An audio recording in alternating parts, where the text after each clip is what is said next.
함께 기도드리겠습니다.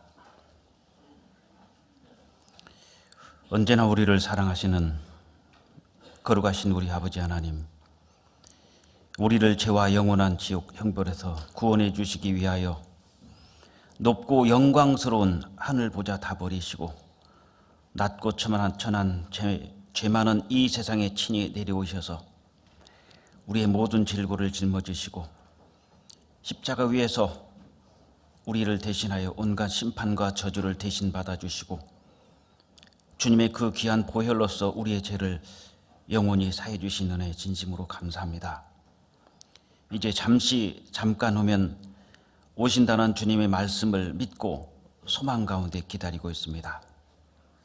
저희들 주님 앞에 섰을 때 부끄러움 없이 설 수 있도록 남은 우리들의 삶을 지켜주시고 주님의 거룩한 뜻을 위하여 저희들을 귀히 사용해 주시기를 원합니다. 땅끝까지 복음을 전하라는 하나님의 지상 최대의 사명을 받들어 땅끝까지 힘있게 복음을 전하고 있습니다. 복음의 불모지에서 복음을 전하고 있는 우리 선교사님들, 하나님 능력의 말씀으로 함께해 주시고 부족하지만 하나님 능력으로 채워주셔서 하나님의 거룩하신 뜻을 다 이루어질 수 있도록 하나님 도와주시옵소서.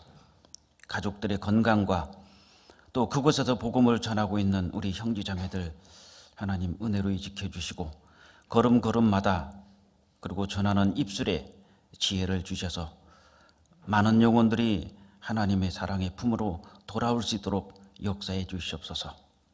이제 2018년 마지막 날입니다. 올 한 해를 저희들 반성하고 또 새로운 한 해를 계획하고 다짐하는 소중한 시간이 될 수 있도록 하나님 이 시간 은혜 베풀어 주시기를 원합니다.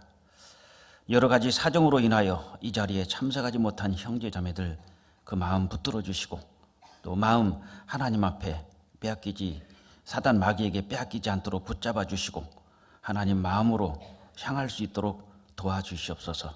이 시간도 온전히 주님께 부탁드리며 우리를 구원해 주신 거룩하신 주 예수 그리스도 이름으로 기도드렸습니다. 아멘.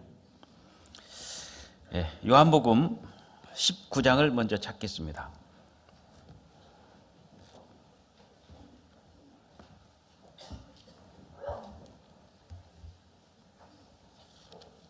요한복음 19장 30절, 요한복음 19장 30절을 같이 읽겠습니다. 예수께서 신 포도주를 받으신 후 가라사대 다 이루었다 하시고 머리를 숙이시고 영혼이 돌아가시니라. 그 다음에 사도행전 1장입니다. 사도행전 1장 8절, 1장 8절 또 같이 읽겠습니다. 오직 성령이 너희에게 임하시면 너희가 권능을 받고 예루살렘과 온 유대와 사마리아와 땅끝까지 이르러 내 증인이 되리라 하시니라. 그 다음에 11절은 제가 읽겠습니다. 가로되 갈릴리 사람들아 어찌하여 서서 하늘을 쳐다보느냐. 너희 가운데서 하늘로 올리우신 이 예수는 하늘로 가심을 본 그대로 오시리라 하였느니라. 어저께 이 목사님께서 말씀해 주신 주제 기억나십니까? 그리스도인의 최고의 사명, 복음 전파, 이 내용으로 말씀을 해 주셨는데 저도 한 3가지 정도를 주제를 준비해 봤습니다. 사실은 왜 복음을 전하는데 왜 이렇게 결과가 안 좋을까? 추수의 결실. 우리가 농사를 짓다 보면은 정말 열심히 농사를 짓는데 가을에 가니까 기대했던 것만큼 거두지 못하는 때가 있습니다. 그랬을 때 분명히 이유가 있어요. 반면에 농사를 했는데 가을에 예년보다 한 2배, 3배의 수확이 늘어날 수도 있습니다. 풍작이죠. 농사를 짓다 보면 흉작도 있지만 풍작도 있습니다. 그러면은 왜 흉작이 오고 왜 풍작이 왔을까? 그 내용에 대해서 한번 준비를 해봤고 또 하나의 내용은 동행입니다. 아가서 2장 10절 말씀에 보면 일어나서 함께 가자. 이게 동행이지 않습니까? 일어났으면 다시 주저앉지 말고 일어나서 함께 가자라는 주제로 동행도 한번 좀 생각을 해봤고, 또 하나는 전도를 하는데 전도를 하자는 것은 누구나 다 알고 있습니다. 근데 구체적으로 어떻게 전도를 할 것이냐라고 구체적인 방법을 제시하면은 또 막연해요. 그래서 전도의 지혜, 이 세 가지를 좀 생각해 봤는데, 어저께 이 목사님께서 그리스도인의 최고의 사명 복음 전파, 전도라는 주제로 말씀을 해 주셨고, 또 일어나서 함께 가자 동행은 얼마든지 또 우리 전도인들께서 지교에서 설교를 하실 수 있고, 또 추수의 그 결실에 대해서도 왜 결실이 이렇게 안 좋냐, 1년 내내 농사를 졌는데 또 풍작이 돼가지고 수고의 대가가 있어야 되는데 왜 이렇게 결실이 안 나올까, 그런 부분에 대해서는 아마 교회 가셔서 목사님들께서 아마 말씀을 다 전해 주시리라고 믿습니다. 오늘은 전도의 지혜에 대해서 좀 말씀을 좀 상고하도록 하겠습니다. 사실은 이 시간이 한 2시간 이상 걸립니다. 그런데 지금 한 10분 정도는 이미 지나갔고요. 또 목사 안수시기 때문에 한 10분 정도는 또 빨리 끝내야 됩니다. 화장실 다녀오시고 목사 안수식을 또 하지 않습니까? 그리고 오늘 출근을 많이 하기 때문에 자리가 어저께보다는 상당히 많이 빕니다. 그래서 제일 텅 빈 자리가 30 마지막 날 전날 그 오전 말씀이 제일 자리가 비어요. 그래서 좀 많이 한산한 것 같은데, 그래도 준비한 것을 최대한 좀 압축해서 말씀을 드리도록 하겠습니다. 금방 읽었던 요한복음 19장 30절 말씀과 금방 읽은 사도행전 1장 8절 말씀에 공통점이 있습니다. 공통점이 뭐라고 생각하십니까? 잘 몰라요. 아는 사람은 알겠죠. 이 공통점이 뭐냐면요, 모를 때는 찾아봐야 돼요. 히브리서 9장을 찾아보겠습니다. 히브리서 9장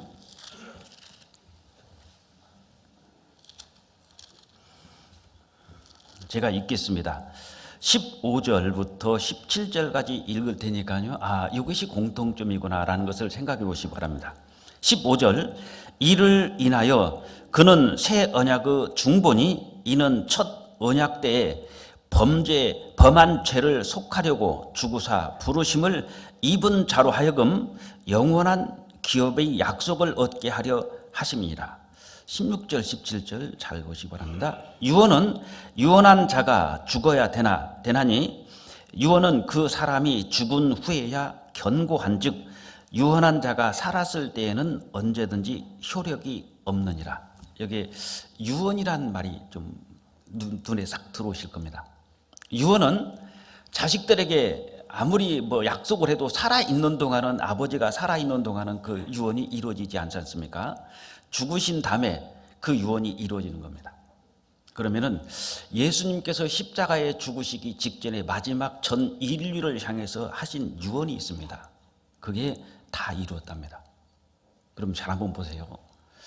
하나님께서, 주님께서, 예수님이 십자가에 돌아가시 전에 전 인류를 향해서 마지막 유언으로 하신 말씀은 다 이루었답니다. 이 말씀에는 영원한 기업의 약속을 얻게 하려 하심이라. 그런데 영원한 기업을 우리에게 유언으로 약속해 주셨고, 그리고 전 인류, 아담에서부터 세상 끝날까지 전 인류의 죄값을 다 지불했다라는 유언을 남기시고 가셨어요. 어마어마한 것을 지금 남기신 겁니다. 사실은 우리가, 저도 아버지가 돌아가셨지만 저한테 유언한 건 하나도 없어요. 가진 게 없으니까. 아버지가 재산이 몇 억 있다면 사실은 내가 통장에 한 몇 억의 재산이 있었는데 이것을 너한테 물려주마라고 돌아가시면 그것이 내 것이 되겠죠. 내 아버님은 그냥 돌아가시면서 아무 말 없었습니다. 저는 아버지 임종을 못 봤어요. 그런데 예수님께서는 돌아가실 때 전 인류에게 한 사람도 빠짐없습니다. 모든 인류에게 너희들의 지은 죄, 태어나서 죽을 때까지 너희의 모든 죄를 영원히 다 갚았다라는 어마어마한 빚을 갚아주셨고 또 약속해 주셨습니다. 영원한 기업을 약속을 얻게 하리심이라 그랬죠. 천국을 이제 너희한테 주겠다는 엄청난 약속을 유언으로 탁 남기시고 가셨어요. 이것이 이제 실제로 이루어졌지 않습니까?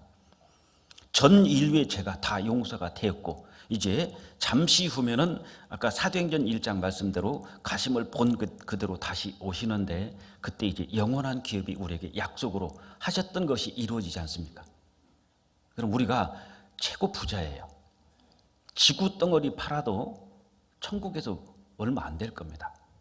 어떤 사람이 천사가 와가지고 자 이제 내일이면 이 세상을 떠날 텐데 한 가지만 가지고 가라, 한 가지를 가지고 오라고 준비를 오라니까 어떤 부자가 재산을 다 팔아가지고 금을 가지고요, 큰 가방에다가 금을 잔뜩 넣어가지고 끌고 왔답니다.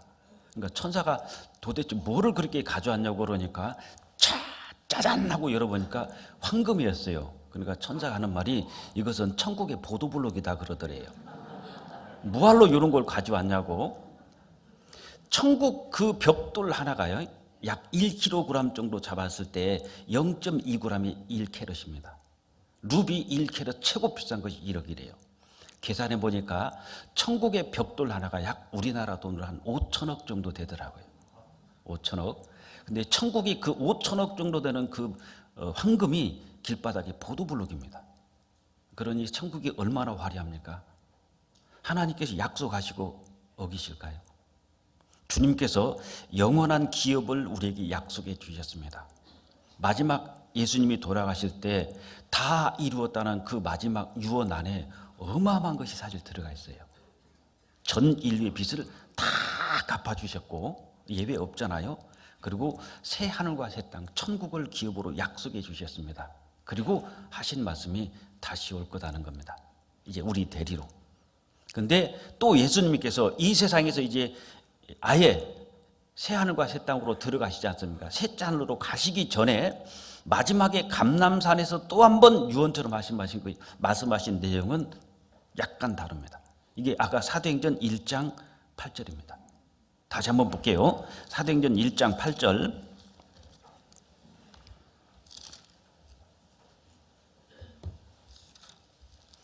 (1장 8절입니다) 제가 읽겠습니다. 오직 성령이 너에게 임하시면 너희가 권능을 받고 예루살렘과 온 유대와 사마리아와 땅끝까지 이르러 내 증인이 되리라. 이 말씀하시고 승천하신 겁니다. 올라가셨어요. 이것도 이 지구를 떠나기 전에 마지막 유언입니다. 뭐라고 말씀하셨냐면은 땅끝까지 이르러서 내 증인이 되라는 지상 최대의 사명을 딱 유언으로 남겼고 가셨어요. 그럼 우리는 이것을 지켜야 됩니다. 전 세계를 곳곳 돌아다니면서 땅끝까지 우리는 복음의 증인이 돼야 되잖아요. 엄청난 사명을 우리한테 맡겨주고 꼭 할 일을 주시고 가신 거예요. 천국 약속, 너희의 모든 죄값을 다 지불했다라는 그 유언만 남기고 가신 게 아니라 마지막 감람산에서 이 지구를 떠나서 승천하실 때 엄청난 우리에게 할 일을 주고 가셨습니다. 최고의 사명을 주신 거예요. 땅 끝까지입니다. 대한민국, 우리 가족, 우리 구역, 우리 섹터가 아니에요. 땅 끝까지입니다. 범인은 전 세계를 복음으로 정복하라는 겁니다. 세상 사람들은 총칼로 세상을 정복하지만 우리는 총칼이 아닌 복음으로서 전 세계를 정복하고 개선장군, 승리의 개선장구로 하나님 앞에 나타나기를 원하지 않습니까? 지금 우리는 휴전이 아닙니다. 전시 상태예요. 지금 휴전선은 전쟁이 끝난 게 아닙니다. 지금 전시 상태 중에 잠깐 휴전이잖아요. 언제든지 전쟁은 터질 수가 있는 거예요. 그게 휴전입니다. 근데 지금 하나님께서 이 구원을 완성하시고 가신 이 복음 전하는 이 전쟁은 휴전이 아닙니다. 전시 중입니다. 지금도 싸움은 계속 이루어지고 있는 겁니다. 종전은 주님이 공중에 재림하시면 그때 전쟁은 끝나는 거예요. 그러니까 이 세상은 휴양지가 아닙니다. 우리 놀려고 사는 게 아니잖아요. 전쟁터예요. 치열한 전쟁터에서 지금 싸우고 있는 중인데 우리의 무기는 뭐냐면 사랑입니다. 복음을 가지고 전 세계를 정복하고 개선장군으로 주님 앞에 승리해서 멋지게 한번 개선장군으로 들어오라는 거지 않습니까? 나폴레옹이 마지막에 그 섬에 유배돼 가지고 마지막으로 읽은 것이 성경이라고 그러지 않습니까? 성경을 딱 읽고 한 말이 나사렛 예수 그대가 이겼어. 나는 총칼로 세계를 정복하려고 했지만 지금 와서 나를 따르는 자는 한 사람도 없다 이거예요. 당신은 십자가의 사랑으로 전 세계를 정복했는데 지금도 당신을 위해서 목숨을 바치는 사람이 수없이 나오는데 나를 위해서 목숨을 바치는 사람 단 한 사람도 없다는 겁니다. 그러니까 당신은 진정한 승리자예요. 나폴레옹이 뭐 깨달았는지는 모르겠습니다만은 그런 말을 하고 죽었대요. 자, 진정한 승리자인 예수님께서 우리에게 주신 어마어마한 무기는 복음입니다. 이 복음을 가지고 땅끝까지 우리가 정복을 해야 돼요. 3차 중동 전쟁 때 아랍과 이스라엘이 전쟁을 하는데 아랍 14나라와 이스라엘 한 나라입니다. 14대 1의 싸움이에요. 근데 이스라엘이 이겼거든요. 이유는 그때 이스라엘의 어떤 작전이라든지 전술이 뛰어나서가 아닙니다. 이미 성경에 이스라엘이 이길 것이 스가랴서 12장에 나와 있어요. 예언이 되어 있습니다. 그때 이스라엘 총사령관이 눈 하나가 없는 모세 다얀 장군입니다. 그분이 전 세계를 향해서 당당하게 외친 게 있대요. 그때 14나라와 한 나라 이스라엘, 우리나라 강원도 땅만한 이스라엘과 아랍의 어마어마한 나라 14나라가 싸운다면 이건요 몇 시간 안에 전쟁은 끝납니다. 아랍이 이기겠죠. 근데 6일 만에 이스라엘이 전쟁을 완전히 이겨버렸습니다. 그 전쟁이 일어나기 전에 전 세계에서는 또 한 번 떠들썩한 겁니다. 2000년 만에 독립을 했는데 또 없어지는구나. 왜? 14나라가 한 나라를 포위해가지고 공격하니까 틀림없이 끝나잖아요. 그때 그 아랍 14나라의 총사령관이 이집트 나셀 대통령입니다. 근데 이 전쟁을 하기 전에 정말 안타깝게도 이스라엘이 지구상에서 또 없어지겠구나 했는데 모세 다얀 장군은 큰 소리로 뻥뻥댔답니다. 이게 뭐냐? 우리는 이 전쟁에서 2가지 무기를 쓸 겁니다. 2가지 무기. 핵인 줄 알았대. 근데 그 2가지 무기는 발표를 안 했습니다. 근데 전쟁이 끝나고 얘기를 했어요. 궁금하죠? 도대체 당신들이 쓴 2가지 무기가 뭐냐? 첫 번째는 하나님의 말씀이고 두 번째는 기도입니다. 하나님 말씀에 이 전쟁은 이긴다고 돼 있기 때문에 이 전쟁은 할 것 없다. 이겼다 무조건. 그리고 모세 다얀 장군은 하나님께서 천지를 창조하실 때 6일 만에 창조하시고 7일째 안식하셨으니까 우리도 이 전쟁을 6일에 끝나게 해주시고 7일째 안식하게 해주십시오. 정확하게 6일 만에 전쟁은 승리로 끝납니다. 우리가 사용했던 무기는 총칼이 미사일, 핵무기가 아니라 말씀과 기도였다는 거예요. 우리는 세계를 정복하는 것이 바로 그겁니다. 하나님의 말씀, 복음, 그리고 우리의 기도 더 추가한다면 수고와 헌신과 희생이 반드시 따라야 돼요. 농사를 짓는데 하나님께서 좋은 땅도 주셨고 비도 적절하게 충분하게 주셨는데 왜 흉작이 됩니까? 농부가 게을러서 그런 거예요. 한 달에 밭 한두 번 나가고 1년 내내 밭에 안 나가잖아요. 아무리 땅이 좋고 일기가 아무리 좋아도 농부가 게을러 버리면 잡초만 무성하게 되는 겁니다. 그러니까 흉작이 오는 이유는 하나님의 은혜 100% 플러스 농부들의 수고와 헌신이 있어야 돼요. 아무리 하나님께서 모든 조건을 다 갖추어 줘도 농부들이 일 안 하고 게으르고 잠만 자고 도박이나 하고 그러면은 그 농사는 분명히 흉작입니다. 반면에 아무리 농부들이 풍작을 위해서 열심히 갈고 씨앗을 심고 아무리 부지런하게 일을 해도 하나님께서 비를 주시지 않는다면 농사는 지을 수가 없습니다. 그러니까 합작이에요. 하나님의 은혜 100, 우리 인간 농부들의 수고 100, 이것이 합작으로 이루어져 가지고 풍작이 오는 것이지 하나님의 은혜만 가지고 풍작 옵니까? 농부들이 농사 안 지고 잠만 자고 놀면은 흉년이에요. 분명히 하나님의 은혜도 있어야 됩니다. 100%. 그러나 농부들의 수고와 헌신과 희생이 없는 한 풍작은 될 수가 없어요. 흉년입니다.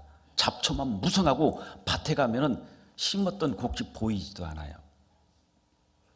그러면은 어떻게 해야지 하나님께서 풍작을 위해서 이렇게 비를 적절한 시기에 주시느냐?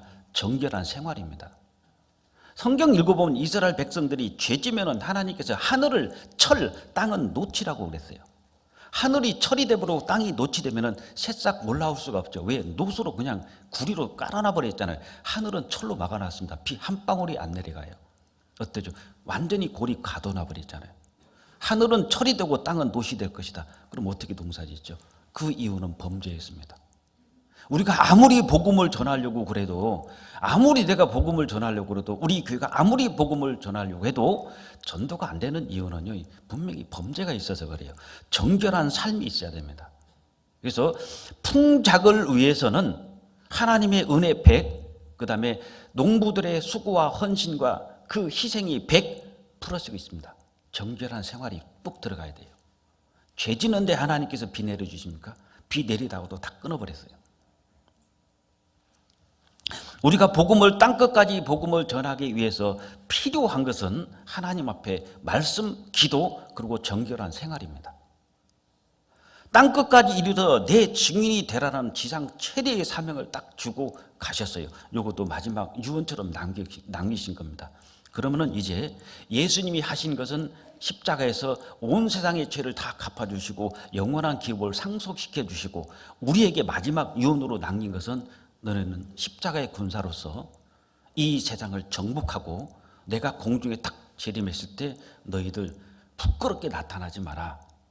전 세계를 복음으로 정복하고 개선 장군으로서 당당하게 다윗처럼 나타나 보라는 거예요. 그럼 우리가 복음으로 정복을 해야 되잖아요. 전 세계를.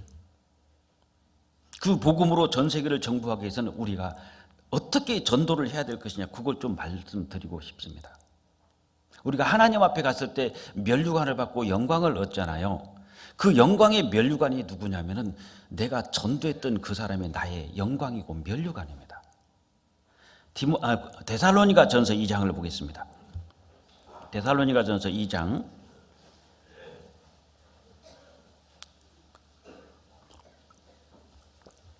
19절. 데살로니가 전서 2장 19절 20절 제가 읽겠습니다. 우리의 소망이나 기쁨이나 자랑의 면류관이 무엇이냐? 그의 예수님의 강림하실 때 우리 주 예수 앞에 너희가 아니냐? 너희는 우리의 영광이요 기쁨이라. 자, 복음을 전해서 구원받은 모든 성도님들은, 너희는 바울 사도께서 너희는 우리 주 예수 앞에 너희가 우리의 영광이고 기쁨이다 그랬어요. 천국에 가면은 없는 게 많습니다. 천국에 가면 일단 요한계시록 21장 1절에 보면 바다가 없어요. 왜 천국에 바다가 없을까? 바다라는 것은 모든 오물 같은 걸 정화작용을 해주잖아요. 천국에 바다가 없는 것은 오물 잡동사니가 없으니까 그런 것 같아요. 바다는 괜히 뭐 그 고기 잡아먹어라, 그것도 있지만은 더 중요한 역할은요, 물고기 안 먹어도 사는데 지장이 없습니다. 그런데 바다가 없으면은 정화가 안 됩니다. 모든 쓰레기나 잡동사니는 다 바다로 들어가는데 저 바다가 전부 다 정화시켜 주잖아요. 왜 천국에 바다가 없습니까? 오물이 없다는 거잖아요. 정화시킬 게 없다는 거잖아요. 근데 천국에서 없어지지 않는 게 있습니다. 없는 거, 없어지는 거, 천지도 없어지고 바다도 없어지고 다 없어져요. 천지는 없어집니다. 모든 거 피조물은 없어져요. 근데 끝까지 없어지지 않는 게 딱 한 가지가 있어요. 그게 나의 영광이고 면류관입니다. 요한계시록 21장을 보겠습니다. 계시록 21장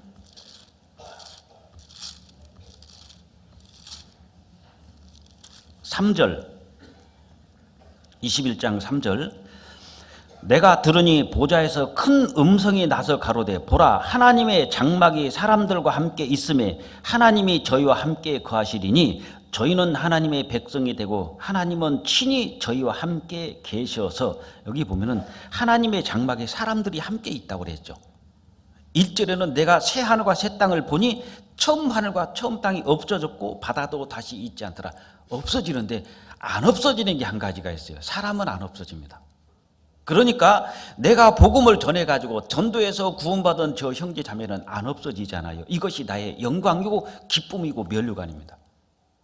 그럼 우리가 하나님 앞에 갔을 때 나의 영광, 나의 기쁨, 나의 면류관은 바로 형제자매예요. 내가 전도한 형제자매. 저 형제자매가 구원을 받기 위해서 내가 전도는 안 했을지라도 헌금도 하고 수고도 해주고 기도도 해주시고, 심지어는 내가 집에까지 모셔다 드리고 모셔오기도 하고 부탁받고요.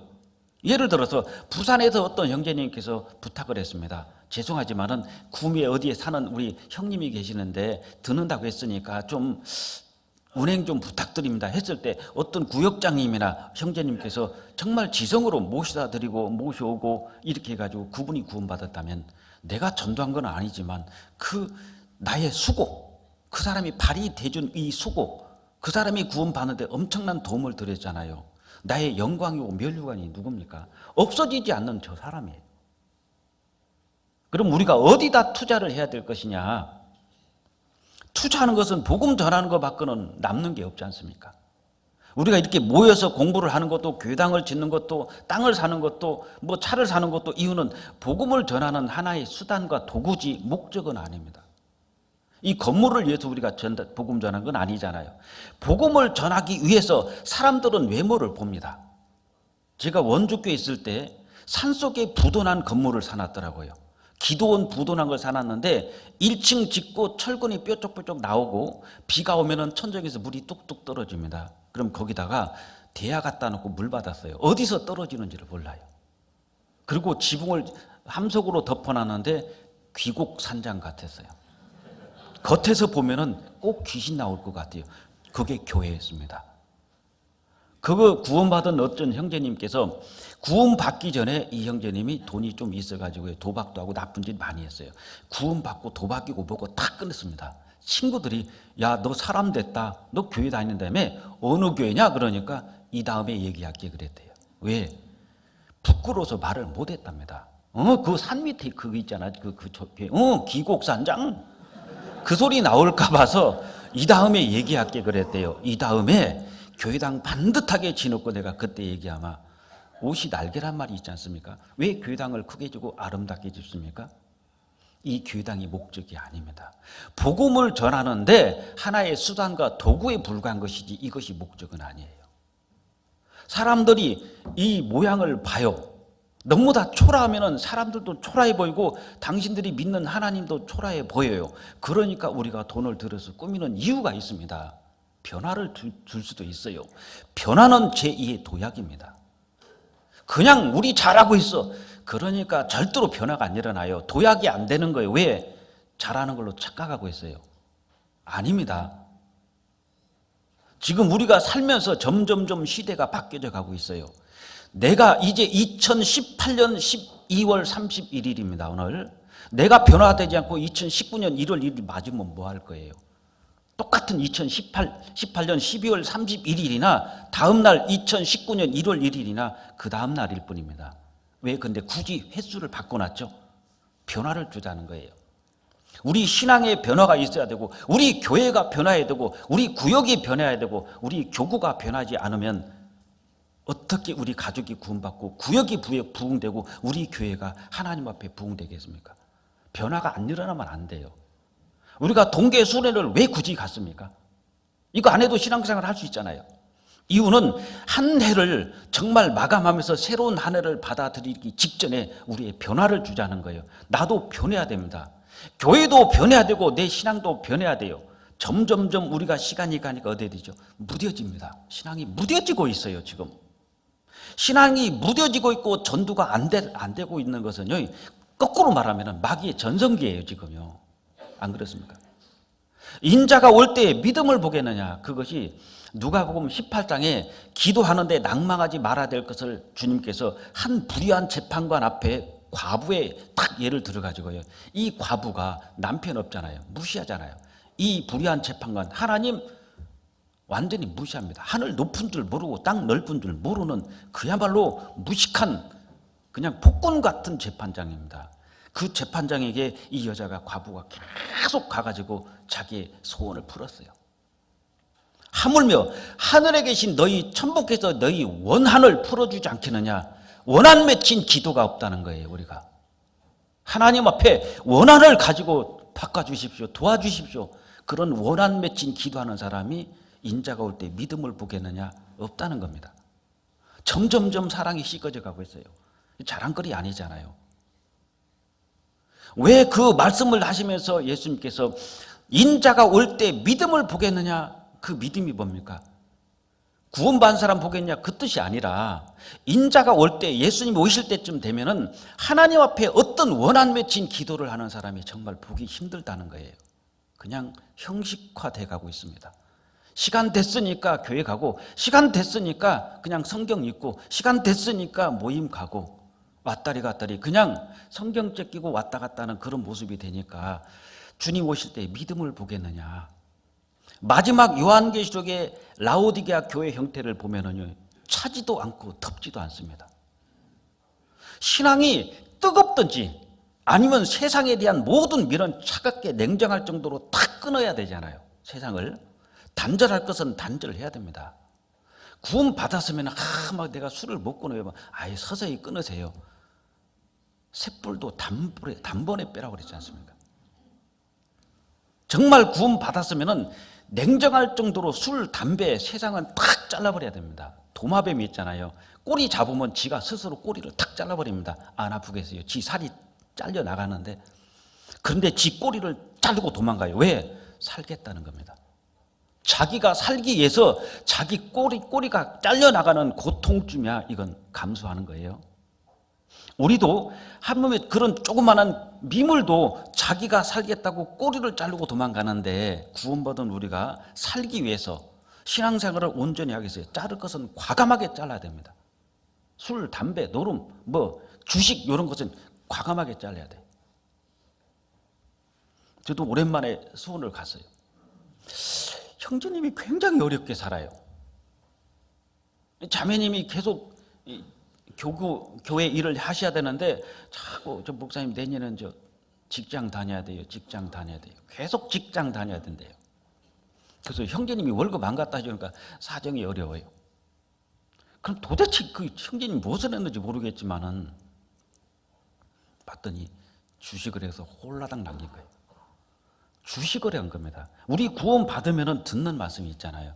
그리스도인이 해서는 안 될 첫 번째가 주식입니다. 주식이 뭡니까? 짧은 시간에 고생 안 하고 수고 안 하고 돈 버는 게 주식이잖아요. 주식은 유태인들이 만들어 놓은 겁니다. 이거 종이 쪽지로 만들어 버린다고 시온오정서에 나와요. 분명히 주식 가지고 해서 깡통으로 만들어 버리고 망하게 한다니까요.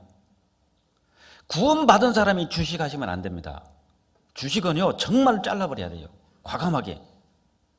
제가 어느 지역에 갔는데 할머니 신방을 갔는데 할머니가요 근심이 그냥 팍 수심이 가득해. 왜 그렇게 근심이 많냐고 하니까 주식을 5억을 하고 있는데 지금 3억을 날렸대요.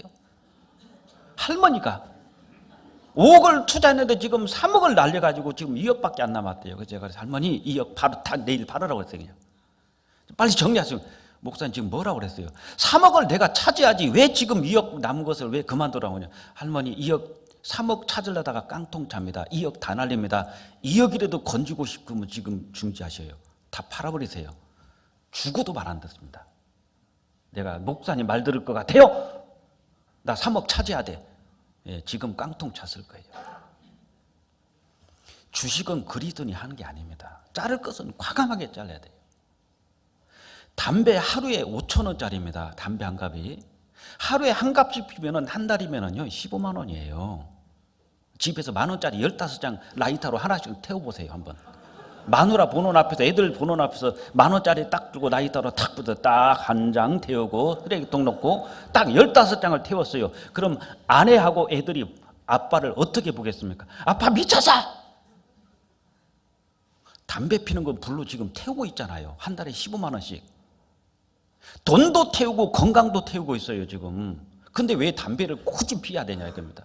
그 돈을 차라리 헌금하셔요. 차라리가 아니라 헌금하시라고요. 그 돈을 좀. 예? 그 돈을 한 달에 15만 원을 우리가 헌금하면은요 15만이면 해외에서는요 한 사람 전도할 수가 있어요. 제가 외국 가봤더니 1년 동안 복음을 전해야 되는데 들어가는 돈이 한 100만 원이 들어가는데 100만 원이 없어도 못 움직여요. 그럼 우리 구미교회가 성도들이 100명이라고 봅시다. 한 사람에 10,000원이면은요 외국의 한 나라에 한 달 전도비가 나와요. 예? 나의 10,000원이 적은 게 아니라니까요. 나의 10,000원이 한 나라에 한 달 전도비가 된다니까요. 10,000원 내면은 100만 원이 됩니다. 수원교통 1,000명입니다. 10,000원 내면 1,000만 원 됩니다. 1,000만 원이면 그 나라에 1년 전도비가 나와요. 내 10,000원짜리 한 장이. 얼마나 귀하게 쓰여지는데 이걸 불에다 태우냐고요. 15만 원을. 술을 왜 드시냐고요. 그런 걸 절제할 것은 과감하게 절제해야 됩니다. 자를 건 잘해야 돼요. 차지도 않고 덥지도 않고 미지나가에 토하에 내치리라. 왜 우리 구원받은 그리스도인들이 하나님 앞에 차지도 덥지도 않고 미지근해집니까? 그러니까 전도는 안 되죠. 그럼 마귀는 어떻습니까? 마귀 전성기고 그리스도인은 완전히 혜택이에요. 속상하지 않습니까? 전도가 안 된다 정당화시키지 말라는 거예요. 전도가 안 된다고 점점 전도가 어려워요 안 돼요. 거꾸로 생각해 보라니까요. 마귀는 전도 잘하고 있어요 지금요. 안 그래요? 우리가 못하니까 마귀는 전생기고 우리는 완전히 세택이에요. 우리가 전도 잘할 때는 마귀는 완전히 깨끗하고 있잖아요. 어떻게 하지? 다 뺏어가네 다 뺏어가. 우리가 전도 잘할 때는 마귀는요 정말 통고 가슴을 찢는 겁니다. 다 뺏기네 다 뺏겨. 지금 어떻게 합니까? 우리가 때 뺏기고 있어요. 마태복음 25장이면 열처녀 비유가 나오지 않습니까? 열처녀가요 신랑이 더디 오니까 다 졸며 잤어요. 다 졸았어요. 다. 미련한 자가 5 있고요. 슬기로운 여인이 여자가 5명 있었습니다. 슬기로운 사람과 미련한 사람 대조되지 않습니까? 극과 극입니다. 구원받은 사람, 구원받지 못한 사람, 열은 전체예요. 구원받은 사람이나 안 받은 세상 사람들이나 다 졸며 자더라 이게 언제 주님 오실 때쯤 되니까 우리가 신앙의 잠을 자고 있습니다. 그러니까 깨어나야 돼요. 우리가 이런 동계 수련회를 갖는 것은 연례 행사가 아니라니까요. 우리 개인이 변화를 통해서 교회와 우리 가정과 그 다음에 우리 구역이 변화를 통해서 도약이 일어나야 되는 거예요. 그래서 변화는 제2의 도약이라는 것이 저는 마음에 와 닿습니다. 그냥 앉아서 말씀 듣고 감상하는 게 아니라 결단을 내려야 돼요. 결단을 내리고 그래 이렇게 살 수는 없다. 내가 이렇게 살아서 어떻게 우리 가족이 구원을 받겠습니까? 우리 교회가 어떻게 역사가 일어나겠냐고요. 이사야서 60장입니다. 이사야서 60장 1절.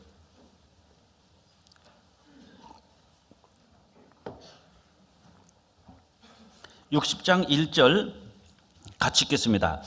일어나라 빛을 발하라 이는 내 빛이 이르렀고 여호와의 영광이 네 위에 임하였음이니라. 일어났으면은요 주저앉으면 안 되잖아요. 일어났으면 빛을 발하려면 태우라는 거예요. 아무리 석탄이 가득 잔뜩 있어도요 그거 태우지 않으면은요 애물단지입니다. 시커먼 물만 쏟아지고 더럽기만 해요. 근데 그 석탄을 불에 태웠을 때 열이 나잖아요. 그 열을 통해서 보온도 난방도 할 수 있고 엄청난 육중한 증기기관차를 움직일 수도 있는 거예요. 그러나 그 석탄이 타지 않으면 그냥 석탄이에요. 저 태양이 뭡니까? 저게 다 연료덩어리입니다. 연료덩어리. 지금 불이 붙어서 타고 있는 거예요. 저 태양에 불이 붙어 있지 않는다면 창세기 1장 1절하고 2절하고 똑같습니다. 땅은 혼돈하고 공허하며 흑암이 깊음 위에 있고 저 태양도 혼돈, 공허, 흑암입니다. 만약에 불이 안 붙었다면 지금도 캄캄해요. 태양에 불이 붙으니까 어떻습니까? 태양이 타니까 어떻습니까? 지구에 살 수 있는 모든 조건을 다 만들어주잖아요. 일어나서 빛을 발하라, 태우라는 거예요. 음식은 먹어서 소화를 시켜야 되고 연료는 태워서 에너지로 만들어야 되듯이 구원받은 우리는 일어나서 빛을 발하려면 내가 타지 않고 어떻게 되냐고요. 야곱이 타니까 이스라엘이 됐고요. 시몬이 타서 베드로가 됐습니다. 사울이라는 사람이 타가지고 바울이 됐고 바울이 타서 하나님 앞에 산 제사 번제를 드리니까 사도 바울이 돼요. 내가 타지 않고 우리 가족이 구원받습니까? 우리 구역이 타지 않는데 우리 구역이 부흥이 돼요. 우리 교회가 타지 않고 있는데 하나님께서 성령의 불길이 타오르냐 이거예요. 우리 교회에. 내가 안 타고 있고 우리 교회가 안 타고 있는데 헌신과 희생이 없으면은 하나님도 일 안 하십니다. 서두에 말씀드린 대로 아무리 일기를 하나님이 기가 막히게 비도 적당하게 안개도 모든 것을 일기를 다 맞춰주시고 좋은 땅을 줬는데 농부들이요 농사 짓는데 밭에를 안 나가요. 그냥 잠만 자고 있어요. 그러면은 그 밭은 하나님이 주신 은혜는 곡식이 잘 되는 게 아니라 잡초만 무성하게 자랍니다. 아무리 하나님이 일을 하고 싶어도 우리가 하지 않으면은, 우리가 수고하지 않고 희생하지 않고 헌신하지 않으면은 하나님은요, 하나님의 은혜는 잡초로 끝나는 거예요. 복음 역사가 일어납니까? 복음 전하는 거 하나님 혼자 못하는 것이고 우리 교회가 혼자 못하는 거예요. 하나님과 교회 합작이 복음이 전도되는 겁니다. 전해지는 거예요. 그래서 일어나서 빛을 발하라, 태우라는 거예요. 내가 타고 내가 하나님 앞에 산 제물로 번제로 태워졌을 때 하나님께서 그 번제의 짐승이 탈 때 그 냄새를 하나님께서 흠양하셨다고 그랬죠. 고기 타는 냄새가 아니라 내가 하나님 앞에 타는 모습이 하나님 앞에요. 냄새가 난다는 건 탄다는 거예요. 내가 타고 있는 모습이 하나님 보시기에 진짜 흠양할 만한 겁니다. 내 자식이 타고 있구나. 역사가 일어나잖아요. 교회가 타야지 성령의 불길이 교회를 통해서 타오르는 겁니다. 근데 우리 교회가 희생 안 해봐요. 구경하고 있어요. 잡초만 자란다니까 전도 안 되는 거예요. 그래서 이 복음을 전하는데 우리가 지혜가 필요하다는 겁니다. 우리가 할 도리는, 기본적으로 할 도리는 정결한 생활은 해야 되고요. 수고하고 희생하고 헌신하고는 이건 기본이에요. 농사 짓는 분들 딱 생각하시면 돼요. 어떻게 하지 풍년이 올 것이냐? 일기 좋아야 됩니다. 밭 좋아야 돼요. 그리고 그것이 전부가 아니라 농부에 정말 피나는 수고가 들어가야 됩니다. 부지런해야 되고요. 일찍 가서 김매 줘야 되고, 그 다음에 거름 줘야 되고, 그 다음에 병충해 있으면 농약 줘야 되고, 정성 들여야 됩니다. 그래야지 풍작이 오는 거예요. 마찬가지로 교회도 마찬가지입니다. 하나님께서 은혜를 내려주지 않는 이유는 교회가 정결하지 않기 때문에 그렇습니다. 정결하면 은혜 내려주셔요. 도와주셔요. 근데 왜 전도가 안 됩니까? 형제 자매님들이 수고 안 하는 겁니다. 헌신 안 하는 거예요. 희생 안 하는 거예요. 자고 있다는 겁니다. 그러니까 우리의 수고, 헌신, 희생, 이건 절대적인 거예요. 이건 기본적인 겁니다. 그리고 하나님의 은혜가 내려지려면 성도들이 정결해야 됩니다. 깨끗한 삶이 되지 않으면 전도 안 돼요. 미안하지만 하나님께서는 죄와 함께 할 수 없습니다. 고린도후서 6장 보겠습니다. 고린도후서 6장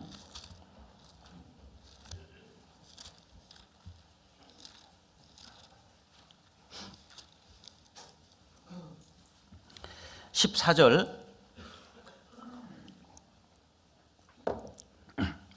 너희는 믿지 않는 자와 멍에를 같이 하지 말라. 불신자와 같이 멍에 같이 하는 것이 안 맞잖아요. 같이 할 수가 없다는 겁니다. 불신자와는. 의와 불법이 어찌 함께하며 빛과 어둠이 어찌 사귀며 그리스도와 벨리알이 어찌 조화되며 믿는 자와 믿지 않는 자가 어찌 상관하며 하나님의 성전과 우상이 어찌 일치가 되려 안 된다는 거예요. 죄와 같이 있을 때는 하나님의 은혜가 끝나버립니다. 딱 중단돼 버려요. 그럼 어떻게 해야 되냐? 17절, 18절 같이 읽겠습니다. 그러므로 주께서 말씀하시기를 너희는 저희 중에서 나와서 따로 있고 부정한 것을 만지지 말라. 내가 너희를 영접하여 너희에게 아버지가 되고 너희는 내게 자녀가 되리라. 전능하신 주의 말씀이라 하셨느니라. 이대로 하셔야 돼요. 답은 이겁니다. 저희 중에서 나와서 따로 있고 부정한 것을 만지지 말라. 신앙적으로, 영적으로, 그 다음에 도덕적으로 이 모든 것이 깨끗해야 돼요. 그랬을 때 하나님이 그 사람을 통해서, 그 구역을 통해서, 그 교회를 통해서 하나님께서 역사하십니다. 하고 싶어도 죄가 들어오면 안 돼요. 그러니까 정결한 삶이 꼭 필요하다는 겁니다. 그러니까 기본이에요, 기본. 그럼 전도를 어떻게 구체적으로 해야 될 것이냐? 전도하는 그 방법 약간 막연해요. 전도는 해야 되겠다는 아는데 지혜를 모르는 겁니다. 그러니까 실수를 많이 하잖아요. 그래서 전도의 모델 케이스가 있습니다. 제가 성경 보면서 전도에 정도는 없다. 예수님께서 전도했을 때 다 구원받았냐? 아니거든요. 배척하는 사람 수없이 나왔습니다. 그러니까 전도는 예수님께서 말씀하셔도 다 구원받은 건 아니었어요. 그러니까 우리가 말한다고 다 구원받는다. 우리 집회되니까 다 구원받더라. 그럼 우리가 예수님보다 뛰어나다는 소리입니다. 그럴 수는 없어요. 제가 전도사 시절에 상담을 했는데 구원을 못 받아요. 집회를 했는데 다 구원받는 게 아니라 몇 사람밖에 못 받아요. 그래서 문제가 걸려가지고 나는 전도인감이 아닌데 내가 전도인을 하고 있다. 굉장히 자기감이 들어가지고요. 전도인을 해야 되나? 문제가 심하게 걸렸습니다. 왜 다 구원을 못 받고 왜 10명이 들었는데 2-3명밖에 구원을 못 받냐? 나머지 7, 8명은 뭐냐? 내가 전도인 자격이 없나 보다. 그럼 전도인을 그만둬야지. 하나님, 제가 전도인을 해가지고 하나님께 누가 된다면 저는 못 받겠습니다. 그래서 문제가 굉장히 심하게 걸려가지고요. 정말 전도를 못 하겠더라고요. 그래서 연세 드신 원로 목사님이 전도 집회로 오셔가지고 제가 조심스럽게 질문을 했어요. 목사님, 제가 지금 시험에 걸려 있는데 집회를 하고 상담하는 분은 다 구원 받아야 되는데 구원 못 받는 사람이 많이 나옵니다. 제가 전도사로서 전도인을 계속 해야 되겠습니까? 그만둬야 되겠습니까? 그랬더니 그 목사님이 하신 말씀이 예수님이 전도해서 100% 다 구원받았냐? 아니면은 못 받은 사람 많이 나오더냐? 물론 더 많죠, 안 받은 사람들이. 그럼 김전도사가 전도해서 다 구원받으면은 예수님보다 더 나은 사람이요. 그러면은 김전도사가 상담하고 전도집에서 구원받았으면 김전도사가 한 거예요? 주님이 하신 거예요? 주님이 하셨죠. 못 받은 것은 누가 한 거예요? 그건 또. 그건 저 김전도사가 한 거예요? 그것도 다 주님이 하신 거야. 그러니까 구원받았다고 자랑하지 말고 못 받았다고 실망하지 말라는 거예요. 예수님도 말씀을 전했을 때 다 받는 게 아니라 뒤에서 비아냥거리고 조롱하고 거부한 사람이 얼마나 많았냐. 그런데 한낱 한 전도사가 말씀 전했을 때 100% 구원받는다면 네가 예수님보다 훨씬 뛰어난 능력자다. 그때 제가 문제가 해결됐어요. 그러면 그렇지. 그래, 나는 예수님 갖다 대면은 세례 요한이 예수님이 그 샌달이 있잖아요. 그 신들매를 그 끈도 풀지 못할 정도로 자기는 예수님 밑으로 낮아졌거든요. 근데 어떻게 우리가 예수님보다 잘할 수 있겠습니까? 그렇다. 내가 전도 집회한다고 다 구원받는 게 아니구나. 우리가 전도한다고 100%다 받는 게 아니구나. 왜? 예수님께서 전도할 때 100%다 구원받는 건 아니었어요. 안 받는 사람도 얼마든지 나왔다는 겁니다.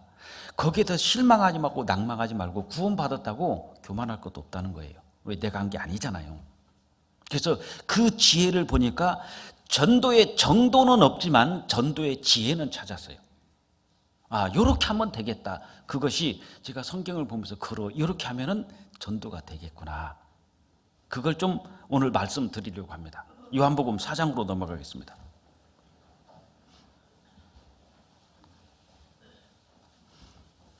하다가 시간이 되면은 딱 끝내야 됩니다. 하여튼 50분 되면은 첫 번째 요한복음 4장 제가 1절부터 좀 몇 절 읽어보겠습니다. 예수의 제자를 삼고 세례를 주는 것이 요한보다 많다 하는 말을 바리새인들이 들은 줄을 주께서 아신지라. 예수께서 친히 세례를 주신 것이 아니요 제자들이 준 것이라. 유대를 떠나사, 이제 3절부터 잘 보셔야 됩니다. 유대를 떠나사 다시 갈릴리로 가실새 사마리아로 통행하여야 하겠는지라. 사마리아에 있는 수가라는 동네에 이르니 야곱이 그 아들 요셉에게 준 땅이 가깝고 거기 또 야곱의 우물이 있더라. 예수께서 행로에 권하여 우물 곁에 그대로 앉으시니 때가 제 6시쯤 되었더라. 6시 하면 정오입니다. 딱 12시입니다. 7절 사마리아 여자 하나가 물을 길러 왔음에 예수께서 물을 좀 달라 하시니 이는 제자들이 먹을 것을 사러 동네에 들어갔음이러라. 사마리아 여자가 가로되 당신은 유대인으로서 어찌하여 사마리아 여자 나에게 물을 달라 하나이까 하니 이는 유대인이 사마리아인과 상종치 아니함이러라. 쳐다보지도 않는 겁니다. 자, 그 다음에 16절입니다. 16절 가라사대 가서 네 남편을 불러오라. 예수님께서 이 여자에게 말이 안 통하니까요. 가서 네 남편을 불러오라. 여자가 대답하여 가로되 나는 남편이 없나이다. 예수께서 가라사대 네가 남편이 없다는 말이 옳도다. 내가 남편 5이 있었으나 지금 있는 자는 내 남편이 아니니 내 말이 참되도다. 19절만 가지겠습니다. 여자가 가로되 주여 내가 보니 선지자로소이다. 자, 여기 한 여인을 전도하는 모습입니다. 예수님께서. 근데 이 여자가 어디 사람이냐? 사마리아 사람이에요. 사마리아 사람과 유대인들은 상종을 안 합니다. 말하자면 구미에서 선산인가요? 선산을 가는데 이 도로로 가면 되잖아요. 근데 이 가운데쯤 만약에 사마리아가 있다면 삥 돌아갑니다. 대구로 이렇게 돌아가는 거예요. 이 정도로 유대인들은 사마리아 사람들을 기피합니다. 거의 짐승 취급해요. 그런데 예수님께서 사마리아로 통행합니다. 그런데 누구를 전도하냐면 전도의 대상이 사마리아 여인이에요. 완전히 왼수입니다. 그리고 이 여자는요, 사람을 기피하는 사람이고 죄 많은 사람이고 남자면 지긋지긋한 사람이에요. 6번째 살고 있는데도 남편을 데려라 없어요. 남자를 지긋지긋 좀 혐오하는 사람이기도 하지만 다른 쪽으로 보면 남자를 좀 밝히는 사람이기도 합니다. 6번째 남편을 얻었으니까 보통 여자는 아니에요. 만약에 구미에 어떤 여자가 남편을 6번째 바꿔갖고 산다고 그러면 구미에 빅 뉴스가 될 겁니다. 어떻겠어요? 하여튼 나오면 그 여자 얘기잖아요. 그러니까 이 여자는 정말요, 동네 사람들이 사람 취급을 안 하는 거예요. 그러면은 옛날에는 우물이 동네에 있었습니다. 지금은 수도지만. 그럼 아침 저녁에 시원할 때 동네 아주머니들이 물길로 물덩이를 이고 아침 저녁으로 물길로 와요. 그럼 이 여자도 틀림없이 물동이 이고 아침에 물길로 갔겠죠. 가니까 대화가 똑같아요. 다 자기 말입니다. 전부 하는 말이 자기에 대해서 험담하고 있어요. 물동이고 가다가 가고 싶겠어요? 다 전부가 다 얘기하고 있는데 막 얘기하다가 이고 가니까 조용히 온다. 그러니까 온다 조용히 그러니까 자기 얘기하고 있잖아요. 그러니까 이 여자가 아침에는 못 가겠다 그래서 시원할 때 저녁으로 갔더니 또 모였는데 똑같은 얘기인데 자기 얘기예요. 그러니까 어떻게 합니까? 아침 저녁에 시원할 때 물길로 못 가고 정오에 혼자 간 겁니다. 정오 12시에 물길로 가는 여자는 정상이 아니에요. 안 그래요? 그러니까 이 여자가 비정상입니다. 지금 정오 12시에 왜 물길로 가느냐? 아무도 없을 때 혼자 물길로 가니까 외톨입니다. 동네에서는 왕따 당한 거예요. 이 여자에게 누가 지금 전도하냐면 예수님께서 전도합니다. 그럼 보세요. 이 여자를 전도하는 예수님은 유태인이에요. 그럼 어떻죠? 왼수지간입니다. 그리고 남자하면 지긋지긋한 사람이에요. 이 여자는. 근데 또 예수님은 또 남자잖아요. 근데 예수님이 잘생겼어요? 못생겼어요? 결혼할 때 예수님보다만 잘생기면 괜찮아요. 이사야서 53장이면 그는 자라나기를 연한 풀 같아서 마른 땅에서 나오는 연한 풀 같아서 고운 모양도 없고 풍채도 없은즉 우리의 보기에 흠모할 만한 아름다움이 없었다고 그랬어요. 어떻게 보면 저보다 못생겼을 것 같아요. 왜냐하면 마른 땅에서 나오는 연한 풀이라는 것은 진짜로요 바짝 말라가지고 아마 풍채도 없다고 그랬으니까 이렇게 통통하니 살찐 건 아닐 겁니다. 좀 갸름하고 마르고 광대뼈도 튀어나오고. 근데 이사야에서 50장에 보면 수염을 잡아 뜯었다고 그랬거든요. 예수님 수염을. 그러니까 수염은 있었던 것 같아요. 그런데 굉장히 외모로 봤을 때는 아름다운 모습은 아닙니다. 그러면은 예수님께서 이 여자를 전도할 때 호감이 가는 게 하나도 없어요. 남자죠? 못생겼죠? 유태인이죠? 그런 사람이 자기를 전도하겠다고 남자가 나한테 다가왔어요. 여자가 기겁할 거 아닙니까? 그런데 주님이 이 여자를 전도를 하셨단 말입니다. 그럼 우리가 전도할 때 이런 대상은 없어요, 사실은. 이렇게 원수지간이고 나를 기피하고 원수처럼 생각하고 그런 사람이 우리의 전도의 대상은 없습니다. 가족, 이웃, 친지, 지인, 혈연 이런 거잖아요. 다 아는 사람들이에요. 그러니까 예수님보다는 전도의 대상이 훨씬 쉬워요. 그리고 예수님께서 지금 전도하는 이 시기가 뭐냐면은 행로에 지쳐가지고 요한복음 4장에 한번 보겠습니다. 6절. 거기에 야곱의 우물이 있더라. 예수께서 행로에 권하여 우물 곁에 그대로 앉으시니 때가 제 6시쯤 되었더라. 지금은 차례도 타고 다니고 버스로도 있잖아요. 이 당시는 무조건 다 걷는 겁니다. 오전 내내 걸었으니 예수님께서 얼마나 지치고 힘들고 피곤하시겠습니까? 우물 곁에 그냥 그대로 주저앉았다는 것은 풀썩 주저앉아서 벌렁 누워버린 거예요. 그냥 아휴 좀 쉬자 했는데 여자가 걸어와요.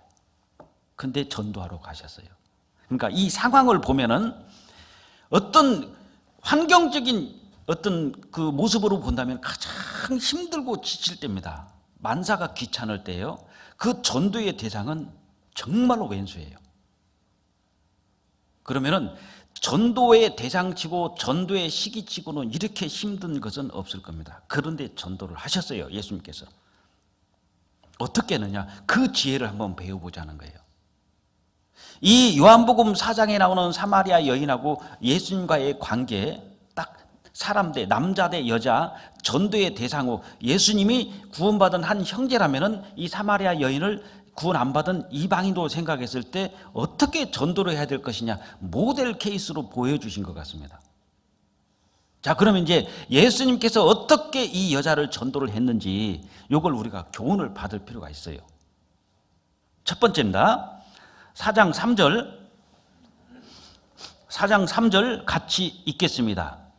유대를 떠나사 다시 갈릴리로 가실새. 여기는 보면은 유대를 떠나사 다시 갈릴리로 가실새 그랬죠. 유대를 떠났습니다.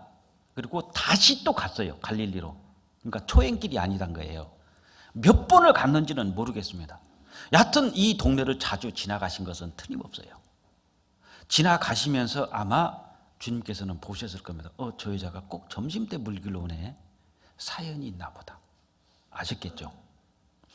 다시 가셨다는 것은 전도는 한 번으로 끝나면 안 됩니다. 우리가 왜 전도가 안 되느냐? 예를 들어 볼게요. 1월 달에 대집회가 있습니다. 내가 누구를 데리고 왔어요. 데리고 왔는데 화요일까지 듣고 안 들어요. 그러니까 그 다음날 또 다른 사람 데리고 왔어요. 그랬더니 이틀 듣고 안 들어요. 그 다음날 또 한 명 데리고 왔어요. 이틀 듣고 안 들었어요. 전도 됐어요, 안 됐어요? 거의 불발입니다. 근데 몇 명 데려갔죠? 3명 데려갔죠. 결과는 꽝이었어요. 그리고 첫 번째 들었던 사람, 두 번째 들었던 사람, 세 번째 들었던 사람 전도 다시 거의 안 합니다. 이제 네 번째 또 찾아가요. 네 번째 또 찾다 보니까 그 사람 데려와서 다음 집회 때 화요일까지 수요일까지 들었어요. 그러다가 안 들으니까 꽝 그만두고 다섯 번째 또 찾았어요. 데리고 왔어요. 이미 나를 거쳐간 사람이 네다섯 명이 지나갔습니다. 한 명도 전도가 안 됐습니다. 그런데 예수님은 다시. 왜 전도가 우리가 안 되냐면요, 계속 갈아요. 안 되면 다른 사람, 안 되면 다른 사람, 안 되면 다른 사람 하다 보니까 1년이 지나니까는 전도할 사람이 있어요, 없어요? 이제 1년 지나니까 전도할 사람이 없어요. 왜? 다 한 번씩 쑤셔봤어요. 죄송합니다, 표현이. 호박으로 말하자면 한 번씩 다 그냥 호박에 침죽을 한번 찔러봤어요. 호박이 상처만 난 거예요. 그러니까 그 사람들은 어떻게 되죠? 1년 지나니까 나의 동역자가 아니라 대적자로 바뀌어 있습니다. 전도는요, 계속 데리다 하루 듣고 그만 듣고 하루 듣고 그만 듣고 계속 사람 바꾸는 게 아니라 이 사마리아 여인을 그 우물로 가면서 수없이 주님 보셨을 거예요. 저 여자 필시 사연이 있다. 아침 저녁으로 물길로 와야 되는데 왜 지금 정오에 물길로 왔지? 또 가다 보니까 또 왔어. 저 왜 그러지? 예수님은 그 여자를 주위에서 본 거 아니겠습니까? 그리고 다시 그로 지나갔다는 것은 한 번으로 끝나지 않았다는 거예요. 적어도 우리가 올 한 해 이제 2019년 시작됐잖아요. 1월 달 전도 집회 때 내가 데리고 오는 사람은 12월까지 끌고 가야 됩니다. 구원 받을 때까지 끌고 가야 돼요. 근데 하루 듣고 이틀 듣고 안 되면 다른 사람, 안 되면 다른 사람, 안 되면 다른 사람. 아우, 전도 어렵다. 어려운 게 아니라 내가 도중에 포기했습니다. 놔버린 거예요. 전도는 다시 이 말씀대로 유대를 떠나서 다시 갈릴리로 가실세 그랬죠. 마가복음 8장 보겠습니다.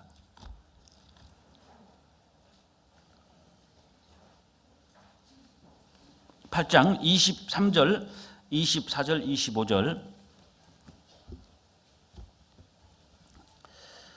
제가 읽겠습니다. 마가복음 8장 23절부터 25절까지 예수께서 소경의 손을 붙드시고 마을 밖으로 데리고 나가사 눈에 침을 뱉으시며 그에게 안수하시고 무엇이 보이느냐 물으시니 우러러 보며 가로되 사람들이 보이나이다. 나무 같은 것들이 걸어가는 것이 보나이다 하거늘 확실치가 않아요. 한번 예수님께서 안수하시고 소경에다가 눈에다가 침을 뱉어가지고 이제 눈에다 발라준 겁니다. 그러는데 안수해 줬어요. 딱 떨어져가지고 만물을 밝히 보는 게 아니라 뭐가 약간 어렴풋이 나무 같은 것들이 보이고 걸어가는 것들이 보입니다. 떨어진 건 떨어지는데 희미하게 보입니다. 우리는 이런 사람들을 전도할 때 어떻게 하죠? 에이 안 됐네 하고 또 다른 사람 데려간다는 거예요. 근데 예수님이 어떻게 하시죠? 24절 우러러 보며 가로되 사람이 보이나이다. 나무 같은 것들이 걸어가는 것을 보나이다 하거늘 이에 그 눈에 다시 안수하심에 다시 하시죠. 다시 안수하심에 저가 주목하여 보더니 나아서 만물을 밝히 보는지라 그랬죠. 다시 했죠. 우리가 한 사람을 이 소경된 사람을 예수님께서 한 번 하니까 약간 어렴풋이 뭐가 보이는데 확실히 보이지 않으니까 또 다시 안수하셨습니다. 그러니까 만물을 밝히 보셨죠. 우리 전도가 그런 거예요. 한 명을 잡았으면 가능하면 그 사람이 구원받을 때까지 하는 데까지는 최선을 다해봐야 됩니다. 그런데 자꾸 바꾸니까 어떻게 되죠? 전도는 열심히 했어요. 근데 결과가 없어요. 그러니까 작년에 내가 한 30명을 전도한 것 같아요. 그럼 지금 교제에 붙어서 구원받고 나온 사람이 몇 명이냐? 글쎄 없는 것 같아요. 열심히 뛰어다녔는데 한 번만 더 들으면 구원받을 수 있는데 한 번만 더 가서 강권하고 권유했으면 들을 수 있었는데 거기서 내가 포기한 겁니다. 전도는 포기하면 안 돼요. 그 사람 한 번 말씀 들었으면 끝까지 가봐야 됩니다. 갈 때까지는 가야 돼요.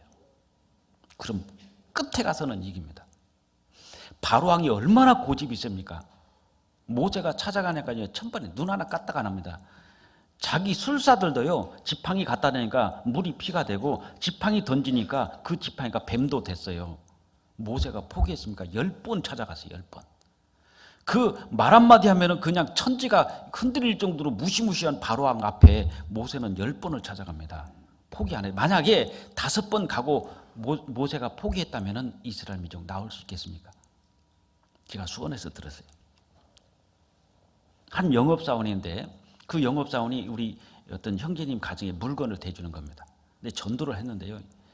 죽어도 안 들어요. 하여튼 그 사람을 25번까지 전도를 하고 난 다음에 이 우리 형제님께서 아따 정말 지긋지긋하다. 좀 전라도 말로 찔기다 찔겨 그래가지고 포기했답니다. 포기를 하려다가 억울한 거예요. 25번을 권유를 했거든요. 그러니까 한 번, 두 번 참석한 게 25번을 왔어요. 근데 완전히 들은 적은 없어요. 그래서 에이 너는 안 되겠다 싶어가지고 포기하려다가 25번 한 것이 억울하더래요. 여기서 포기하면은 그러면 내가 25번 한 게 뭐야? 그래서 억울해가지고 26번째 전도를 했는데 그때 구원받았어요. 저는 몰랐는데 그분이 간증을 하는 거예요. 이 형제님이 나를 데리고 구역 모임 와서 간증하는데 이 형제님이 나를 25번 해서 갔는데 거기서 나도 그만 들을 뻔 했는데 26번째 왔는데요. 진짜 거절 못 하겠더래요. 그래서 들었는데 제가 26번째 전도받고 구원 받았습니다. 그러더라고요. 그럼 25번에 끝났으면 이 사람 구원 받아요, 못 받아요? 한 사람은 25번을 갔다니까요. 결국은 구원 받잖아요. 근데 우리는 한 두세 번 하다가 안 되면 포기하지 않습니까? 한 번 전도할 때 올인하죠. 막 좋은 거 사다 주고 원하는 거 다 해주고 다 해줬는데 하루 듣고 그만들었어요.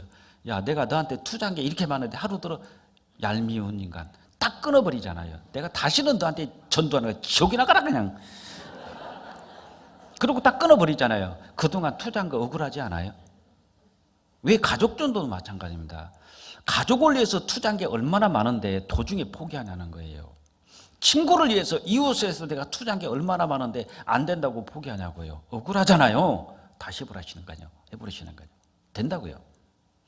어떤 자매님이 천안에 사는데 자기 언니하고 형비가 전도 집회 때만 와가지고 전도를 했어요. 3년 걸렸답니다. 3년. 구원을 딱 받고 이 처제가 하는 말이 언니, 형부 이렇게 확실한데 왜 이제야 나한테 전도하냐고. 그러니까 언니가 이거 3년 동안 했다. 3년 동안 너한테. 3년 동안 내가 얼마나 찾아다니냐 형부하고도 하고. 그러니까 그 동생이 하는 말이 지옥이 있는데 내가 3년 전에 작년에 죽어서 뭐니 나 어디 가? 어디 가냐 지옥까지. 그럼 머리채로도 끌고 와야 될 거 아니냐 이거예요. 왜 내가 안 듣는다고 하니까 왜 포기했냐고요. 구원 받고 대대 화를 내는 거예요. 자기가 안 들어놓고 막 화가 나가지고 많이 형부 생각해봐. 작년에 나 교통사고로 죽었으면 어디가 지옥 가지. 그러면 왜 작년에 전도 안 했냐. 왜 작년에 전도 안 했냐 했지. 그저 그렇게 하지 말고 내가 안 간다고 그러면 언니 내 머리채 끌고 가야 되지 않아? 나 지옥 가는데? 그게 전도야? 자기가 구원받고 보니까 아찔했던 거예요. 진짜. 그러니까 그냥 가서 듣자. 한 번만 듣자. 됐어. 언니 그런 말 하려면 다음부터 오지 마. 참 너도 참 고집 세다고 이제 돌아오고. 왜 그렇게 전도했냐 이거예요. 나 지옥 가는 거 뻔히 알면서 그럼 내 머리채를 끌고 가야 될 거 아니야 이거야 막. 누가복음 14장 보겠습니다.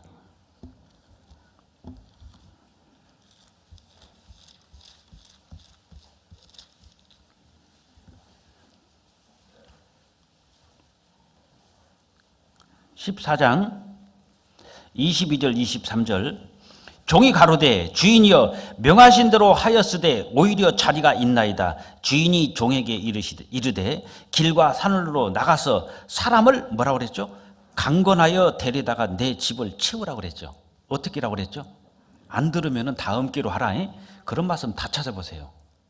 만약에 가가지고 얘기했을 때 안 들으면 그냥 포기하고 다음 기회로 해.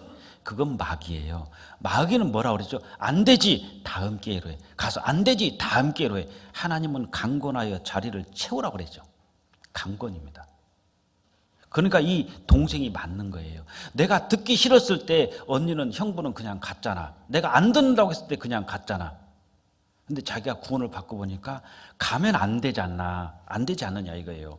내가 안 들은다고 했을 때 나를 강건해서라도 끌고 가야 될 거 아니냐. 우리가 애들 독감주사 맞힐 때 보건소 데려가면 애들이 순순히 걸어가요? 이리저리 빼요? 순순히 걸어가는 애들 하나도 없습니다. 어떻게든 안 맞으려고 그래요. 그럼 어떻게 하죠? 그래, 네 건강은 네가 알아서 해라. 포기하는 부모가 있습니까? 강제로도 끌고 가가지고 예방주사 맞춰요. 맞을 때는 따끔하지만 그것 때문에 겨울에 독감 안 걸릴 수 있으니까 하잖아요. 걔가 포기한다고 안 맞으려고 그런다고 포기하는 사람이 있습니까? 강제로 끌고 가잖아요. 왜 예방주사 맞추듯이 그렇게 못하냐는 겁니다. 우리가 안 했어요. 전도서 11장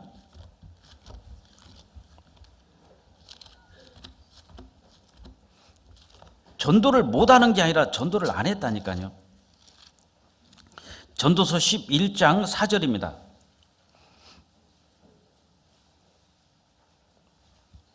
11장 4절 같이 읽겠습니다.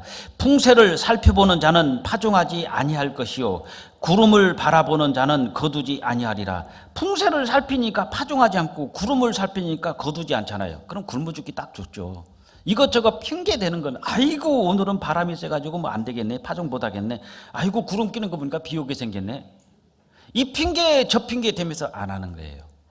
어떻게 되죠? 점점 미루지 않습니까? 아이고 이번에는 아버지가 뭐 때문에 안 돼, 뭐 때문에 안 돼. 안 되는 게 아니라 내가 포기했어요. 강건하라고 그랬거든요. 아버지한테 맞을 각오하면 됩니다. 우리 그러잖아요. 안 되면 하나님께 간절히 기도하세요. 그럼 생각해 보세요. 기도할 때 우리가 누구한테 기도하죠? 내가 나한테 기도해요? 내가 하나님께 기도해요? 그럼 기도할 때 하나님 아버지 하면 모든 권한은 하나님께로 넘어간 거예요. 이제 그때부터 하나님이 모든 권한을 가지고 나를 다스리는 겁니다. 근데 기도 잘 보면은요, 하나님한테 기도를 하는데 권한은 내가 가지고 있어요. 하나님, 정말 아버지를 전도하고 싶은데 아버지가 너무나 강팍해요. 그래서 안 될 것 같아요. 권한이 누구한테 있어요? 자기가 진단 다 내리고 처방 다 내리고 끝! 수술 안 됨. 기도를 하나님께 하는 기도하는 순간부터 모든 권한은 하나님께로 넘어간 거예요. 근데 기도하는 내용 보면 내가 권한을 다 가지고 있습니다. 그래놓고 기도했대요. 연말이 되면은 구역에게 또는 조에게 부탁을 합니다. 조장님 좀 부탁합니다. 구역장님 좀 부탁합니다. 그럼 뭐라고 그러죠? 기도해 보겠습니다. 그래요. 잘 생각해 보세요. 지금 교회에서 형제님, 조장님 구역장님 좀 부탁드리겠습니다. 그랬더니 기도해 보겠대요. 지금 주가 쓰시겠다고 하는 겁니다. 구역장으로. 근데 기도해 보겠대요. 누구한테 기도하죠? 틀림없습니다. 자기한테 기도합니다. 저녁 내 고민하는 거예요. 기도 아니에요. 고민하는 거예요. 작년에 내가 구역장 하면서 얼마나 힘들은 줄 알아. 근데 또 구역장을 나한테 또 하라고?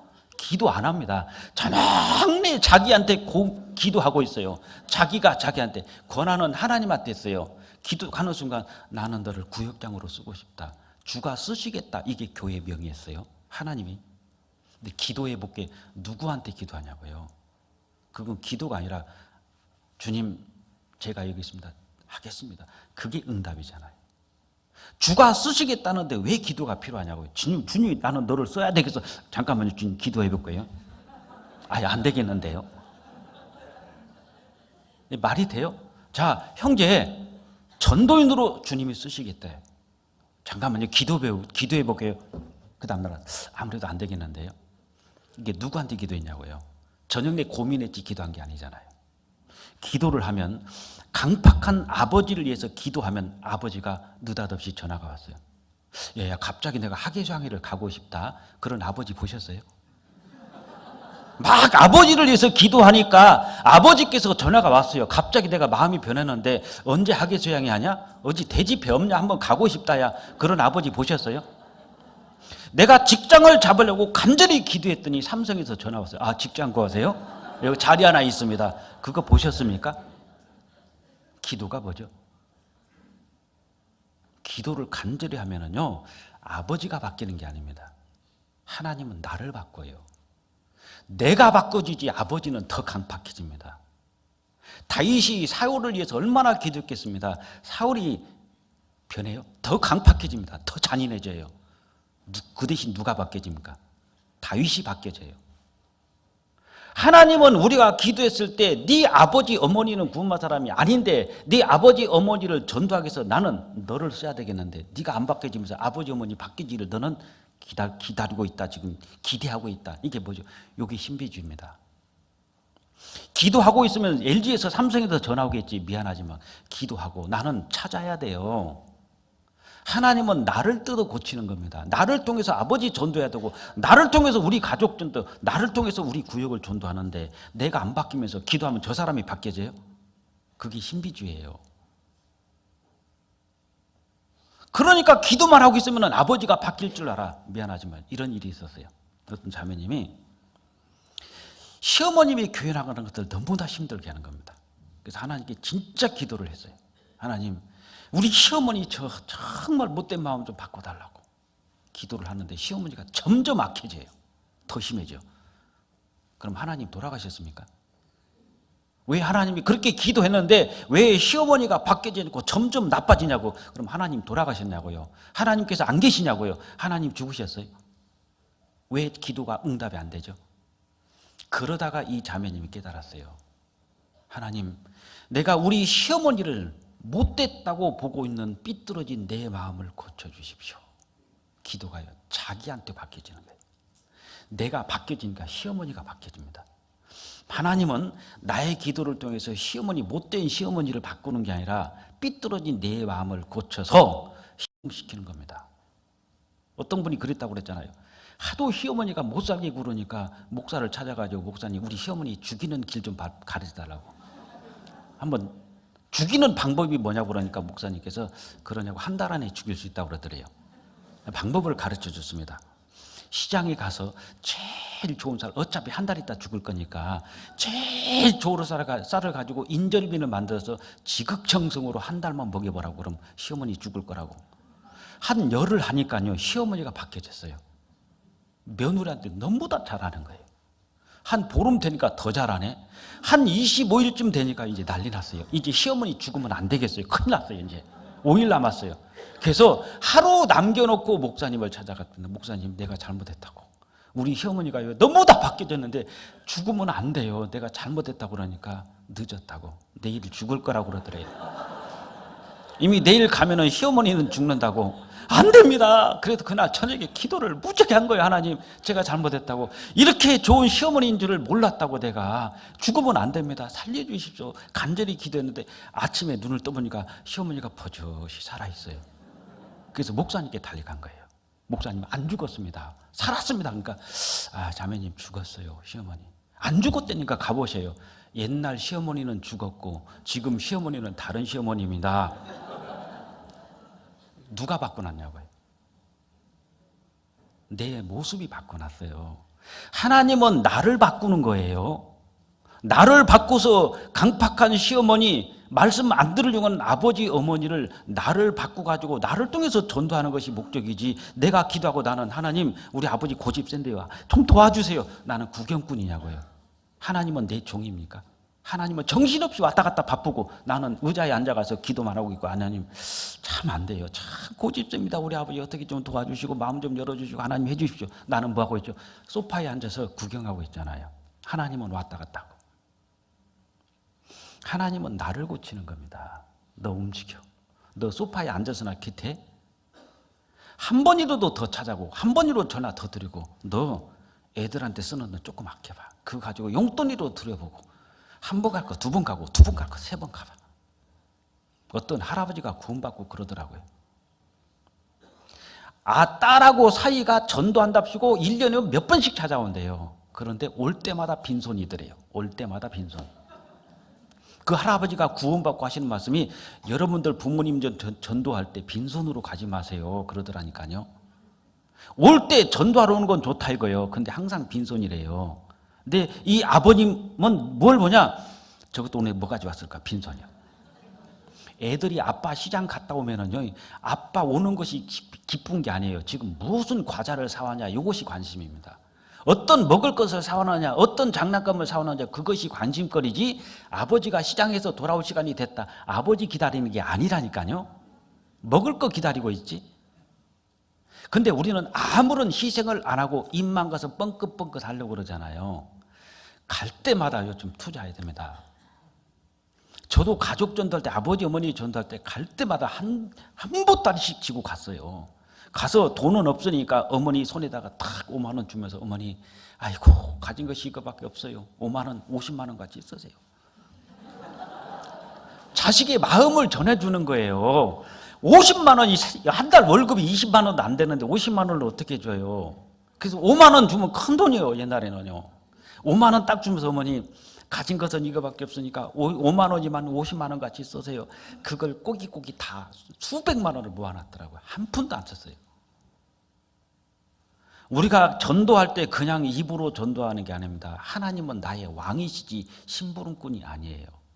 어떤 형제님이 구역 모임 때 간증을 하는데, 휴지를 코를 탕 풀어가지고 탁 기도를 했대요. 주님, 이 휴지를 딱 버리면 쓰레기통에 쏙 들어가게 해주십시오 하고 기도를 하고 딱 던졌는데 쏙 들어가더래요. 세상에 하나님이 기도응답을 딱 해주시더래요. 그때 그랬어요. 하나님이 형제님 쓰레기 갖다 버리는 분이냐고 지금. 그런 쓸데없는 기도를 어디서 하냐고. 하나님한테, 하나님 코 풀어서 저 딱 갖다 넣어주세요. 하나님이 형제님 코 푸는 거 쓰레기 다 집어넣는 분이 하나님이냐고. 하나님이 코 풀었으면 형제님이 갖다 집어넣어야지. 그게 기도예요 지금요. 진짜 기도 참 한심합니다. 그런 기도를 하고 있어요. 그래서 제발 좀 그런 기도 하지 말라고. 하나님이 내가 우리 심부름꾼이잖아요. 하나님은 왕이시다고. 내 안에 왕으로 섬겨야지 무슨 종으로 섬겨요? 종으로 데리고 있어요 하나님을. 기도가 잘못됐어요. 우리가 하나님 앞에 간절히 부모님으로서 기도하면은요, 하나님은 나는 너를 써야 되겠어. 너를 통해서 네 아버지 전도할 거야. 근데 네가 안 바뀌면 네 아버지는 구원 못 받는다. 우리가 기도하면 하나님은 나를 고치십니다. 나를 뜯어 고치셔요. 그래서 나를 통해서 전도하는 거예요. 전도의 도구는 나라니까요. 하나님을 이용하면 안 됩니다. 사도행전 22장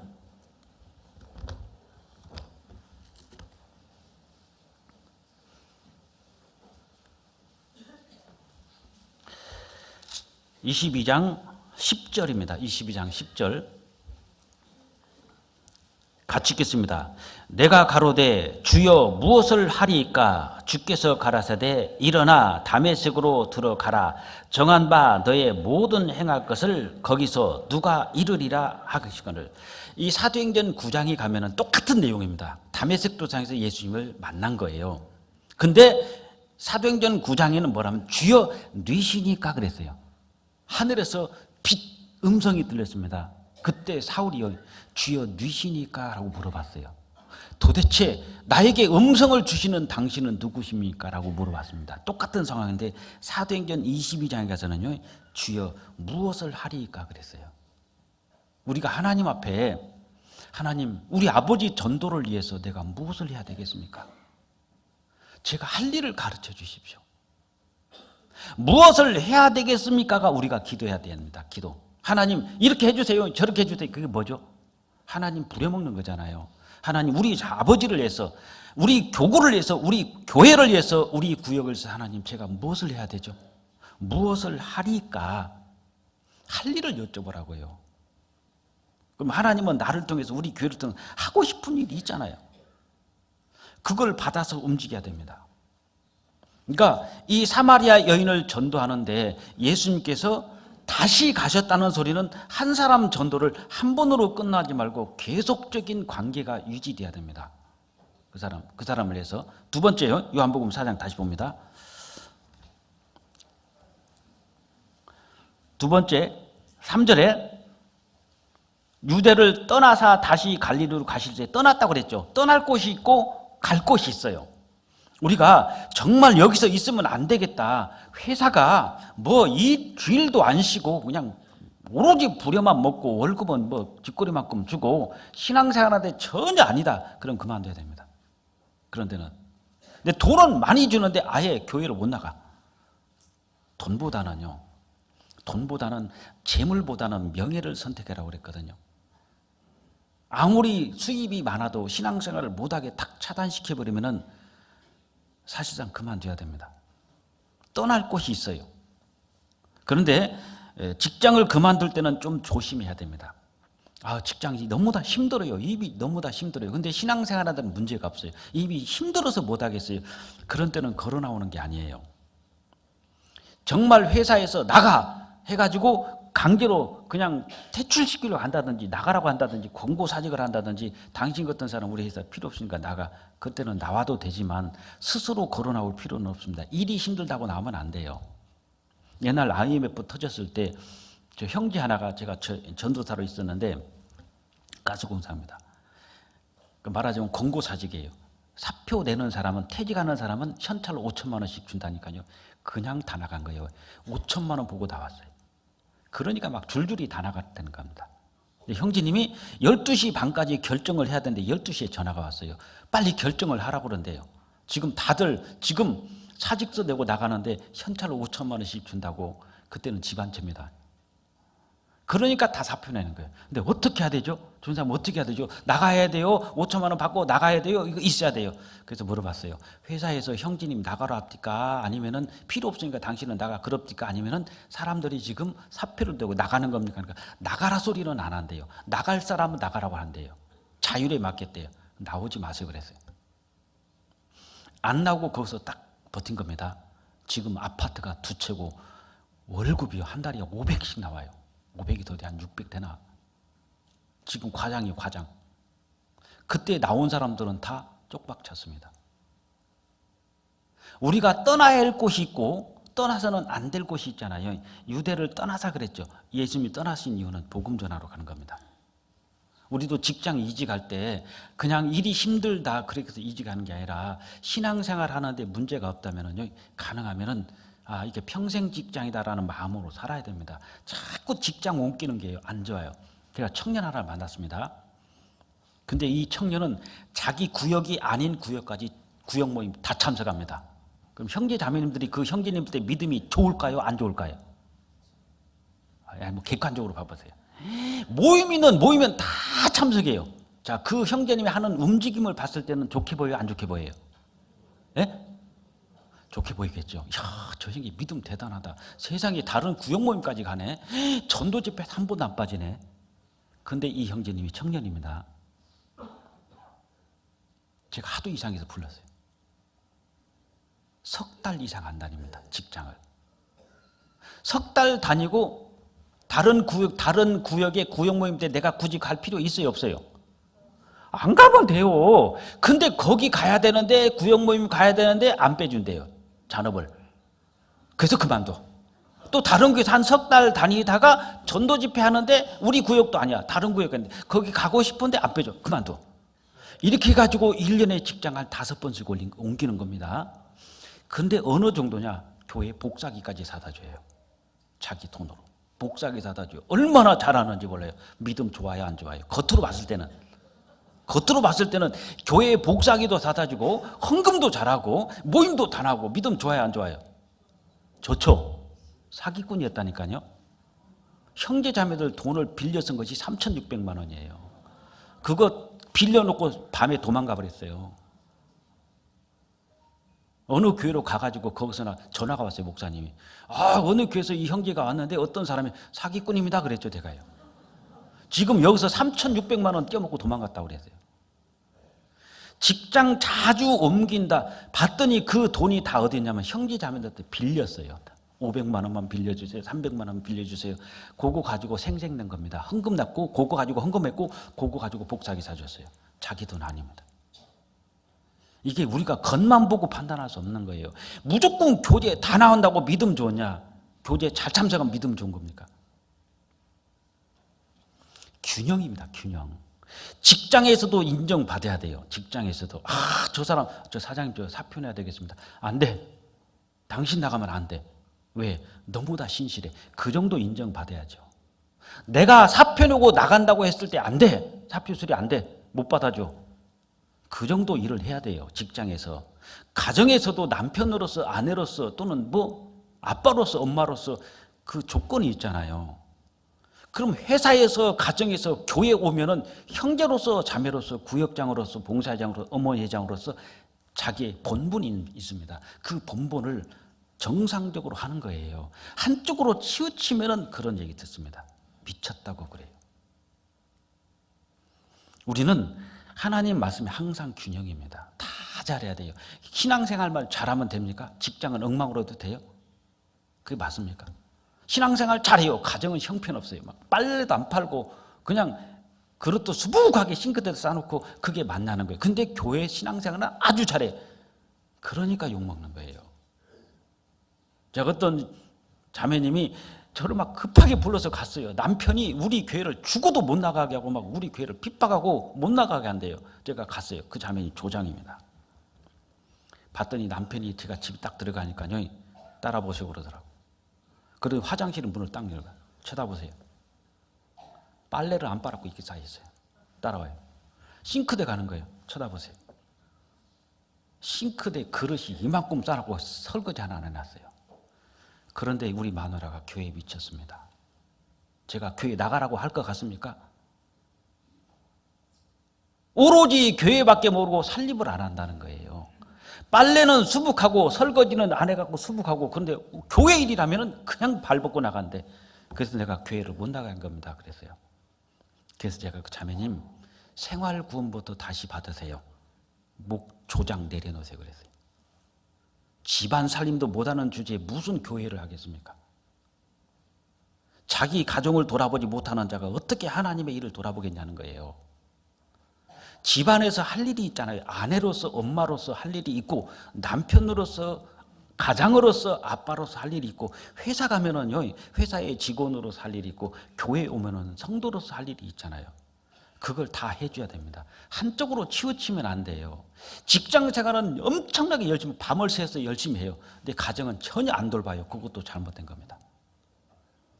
균형이 맞아야 돼요. 우리가 떠나야 될 것이 있고 있어야 될 것이 있잖아요. 그래서 예수님은 지금 어디로 떠나시냐면 유대를 떠나서 갈릴리로 가신 이유는 복음 전하러 가시는 거예요. 그러니까 말씀을 듣는다고 하면 우리는 가야 됩니다. 제가 일본을 갔더니 어떤 목사님이 그러셔요. 3시간 걸리는 데서 누가 한번 만나자고 그런대요. 그러면은요 그냥 전화 받자마자 달려간대요. 왜? 일본 사람 전도하는 게 무지 어렵습니다. 아예 상종을 안 합니다. 그런데 일본 사람이 3시간 걸리는 데서 점심 식사 같이 하고 좀 얘기할 거 있다고 그러면은요 그 전화 받자마자 그냥 다 뿌리치고 그냥 달려간대요. 왜? 그 일본 사람이 한번 말씀 들어보겠다.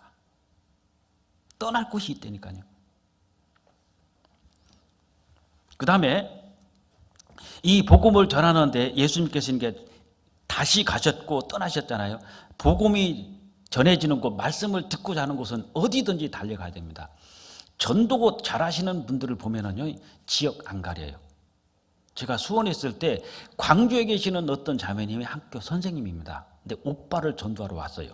근데 일주일 내내 광주에서 수원까지 와요. 하루도 안 빠지고. 광주에서 오후 3시 되면은 무조건 열차를 타고 아니면 고속버스를 타고 수원으로 옵니다.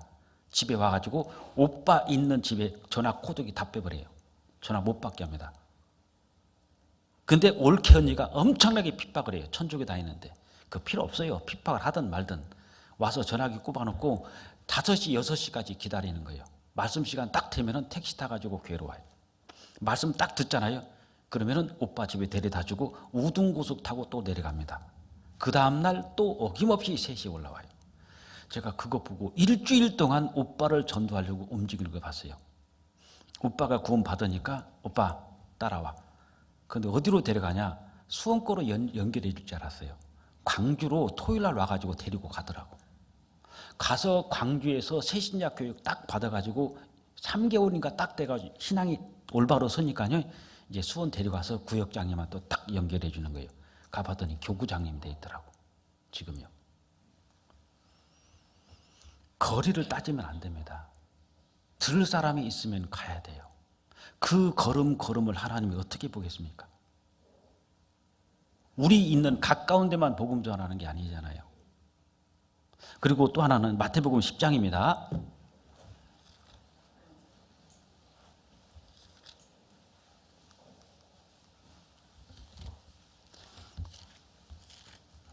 이 16절, 마태복음 10장 16절.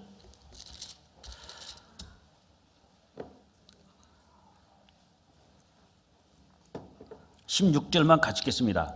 보라, 내가 너희를 보냄이 양을 이리 가운데 보냄과 같도다. 그러므로 너희는 뱀같이 지혜롭고 비둘기같이 순결하라. 여기에 뱀처럼 지혜롭게 복음을 전해야 됩니다. 그럼 뱀을 보라는 거예요. 뱀이 있는데, 딱 여기서 뱀이 있는데 개구리가 한 10마리 있어요. 자, 생각해 보세요. 동시에 10마리 잡을 수 있어요, 없어요? 여기서 이제 지혜를 배워야 됩니다. 자, 먹잇감이 10마리가 있어요. 지금 뱀 앞에 개구리가 10마리가 놀고 있습니다. 근데 동시에 10마리를 다다다닥 이렇게 먹을 수는 없어요. 그 중에 한 마리입니다. 그러면은 노려보는 거예요. 딱 보고 어떤 것을 할 것이냐. 딱 그 사람을, 그걸 잡는 겁니다. 그걸 노려보고 그것을 딱 낚아채잖아요. 뱀처럼 지혜롭게 하는 게 뭐죠? 무작위가 아닙니다. 많이 데려오서 되는 게 아니에요. 전도 욕심 가지면 안 됩니다. 욕심은 금물이에요. 학예 수양회 때 한 사람이 20명을 데려가더라고요. 가능합니까? 제가 원주 있을 때 학생이 청년 집회를 하는데 연세대학교 분교가 있어요. 한 학생이 자기 친구들 9명을 데려갔어요. 한 학생이 9명을. 9명이 금요일까지 잘 들었습니다. 토요일날 복음 푸는 날이에요. 그 중에 한 여학생이 목사 딸이었어요. 그 목사 딸이 야 거기 가면 안 돼. 큰일 나. 한마디 하니까 9명이 싹 무너지더라고요. 만약에 그 중에서 한 명만 데려왔으면 구원 받았을 겁니다. 우리가 전도하는데 지혜가 뭐냐면은 뱀처럼 지혜롭게 하는 것은 무작위로 닥치는 대로 전도하는 게 아니라 한 사람을 잡아야 돼요. 올 전도의 대상자, 이제 내년에 2019년 전도의 대상자 어머니 아버지 하면은요 그쪽으로 올인하셔야 됩니다. 사실은요. 목표를 정해야 돼요. 다 계획을 잡아놓고 해야지. 예수님께서 인간을 구원하는데 그냥 하셨습니까? 4,000년 전부터 아담이 범죄하고 그때부터 예수님 오실 때까지 철저한 준비, 창세 전부터 교회를 예정하셨다고 그랬죠. 창세 전부터 이미 준비하고 있었고 계획하고 준비하셨어요. 우리도 전도를 하는데 목표를 세워야 됩니다. 사마리아 여인을 이 전도할 때는 예수님께서 이번 전도는 사마리아 여인이다. 왜 이디오피아에서 오는 내시 있지 않습니까? 내시를 전도할 때는 왜 사도들이 있는데 꼭 빌립 보내죠? 다 하나님의 뜻이 있고 준비하는 과정이 다 있어요. 루디아 전도할 때 바울 사도 보냈죠. 그때 성령께서 막았습니다. 다른 쪽으로 가려고 하는데 막아가지고 마게도냐 쪽으로 틀어버렸거든요. 왜? 거기에 루디아가 기다리고 있었던 겁니다. 하나님도 철저하게 준비하고 계획하시는 거예요. 근데 우리가 막 무작위로 하는 게 아니라 이 뱀처럼 지혜롭게 한다는 것은 목표를 정하고 과욕, 욕심 부리지 말라는 겁니다. 이번 집회 때 한 사람 데려왔다면 그 사람이 올인해야 돼요. 3명 데리고 왔어요. 근데 듣다가 2명이 에이 안 들하고 빠져버렸어요. 그러면은 한 사람 잘 챙기면 되는데 이미 내 마음은 평강이 깨져버립니다. 세상에 2명이나 안 들어버리네. 1명 듣잖아요. 이 사람에게 올인해가지고 구원받기 위해서 신경 쓰면 되는데 이미 2 사람이 안 들어보니까 내 마음의 평강은 다 깨져요. 그리고 한 사람 듣는 거 관심이 없어져요. 그리고 저녁에 집에 가서 고민하고 있어요. 뭐가 잘못됐지? 왜 2명이나 안 듣지? 이제 고민에 빠지고 점점 슬럼프가 오잖아요. 1명이 중요한 겁니다. 만약에 이렇게 생각해 보세요. 여기 오신 이제 각 지교회 형제 자매님들이 올해 2019년도에 나는 1명 전도하는데 1명. 그럼 50명이에요. 그럼 2019년도, 2020년도에 가면 정확하게 100명입니다. 배가 늘어나요. 계산을 해봤더니 한 사람이요. 한 사람 전도하잖아요. 그럼 2명이 되잖아요. 그럼 내년에는 4명입니다. 이렇게 가니까 32년이 지나가니까는 45억 명이 구원받습니다. 32년 만에 45억이 구원받아요. 1년에 1명씩만 전도하면 그렇게 늘어납니다. 그러면은 이번 동계 수련을 계기로 해가지고 어떻게 될 것이냐. 전도에 이제 내년에 1명은 무조건 한다는 마음에 서원을 하고 1명만 전도하시자는 거예요. 1명만. 자, 2018년도에 나는 전도해가지고 지금 신앙생활을 잘하고 있는 사람이 1명 있다. 1명 손 들어보세요. 1명. 2018년도에 나는 전도했는데 그분이 지금 신앙생활 잘하고 있다. 전도하신 분 손 들어보세요. 이런 때는 당당하게 손 들어야 돼요. 딱 한 분입니다. 한 분, 두 분, 세 분. 자, 2년 동안 전도한 사람이 1명이로 있다. 2년. 이제 1명 나왔습니다. 2명 나왔고 3명 나왔고 그럼 거의 대부분이 2년 동안 이 많은 사람 중에서 5명이 전도한 거예요. 이 많은 사람 중에서 2년 동안 전도한 사람이 5명밖에 없었어요. 잘 보면은 365일 동안 우리가 1명 전도 못 합니까? 할 수 있다니까요. 전도를 못 하는 게 아니라 안 했어요. 그리고 대상을 가리면 안 됩니다. 사마리아 여인이든 원수든 누구나 하거든. 무조건 전도는요, 마음에 드는 사람, 좋은 사람 하는 게 아니라 대상을 가리면 안 돼요. 나아만이 문둥병이 걸렸는데 그 문둥병 걸린 나아만은 이스라엘 민족과 왼수지간입니다. 이스라엘 계집종 하나를 잡아가서 종으로 부려먹고 있는데 그 계집종은 나아만이 문둥병이 걸려가지고 죽으면 속이 시원한 거예요. 왜? 자기 나라를 침공했고 자기를 갖다가 포로로 잡아왔으니 그 나아만이라는 사람이 문둥병에 걸려서 죽으면 좋겠죠. 속이 시원하겠죠. 그런데 그 원수를 전도하잖아요. 그 계집종, 이스라엘의 계집종이 나아만을 전도해서 우리 이스라엘로 가면은 엘리사라는 선지자가 있는데 그 사람한테 가면 병이 고쳐집니다. 원수가 망하는 것을 안 보는 겁니다. 대상을 가리면 안 돼요. 왜? 나에게 내가 싫어하는 사람, 미워하는 사람, 그 사람이 전도의 대상입니다. 우리의 전도의 대상이 그거예요. 한번 찾아보겠습니다. 열왕기하 22장. 시간이 다 됐기 때문에 내려가야 될 것 같습니다.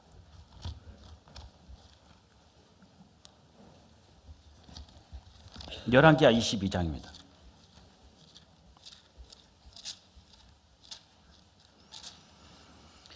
(22장) 5절 여호와의 전 역사 감독자의 손에 붙여 저희로 여호와의 전에 있는 공장에게 주어 전에 퇴락한 것을 수리하게 하되 곧 목수와 건축자와 미장이에게 주게 하고 또 제목과 다듬은 돌과 돌을 사서 그 전을 수리하게 하라 하니라.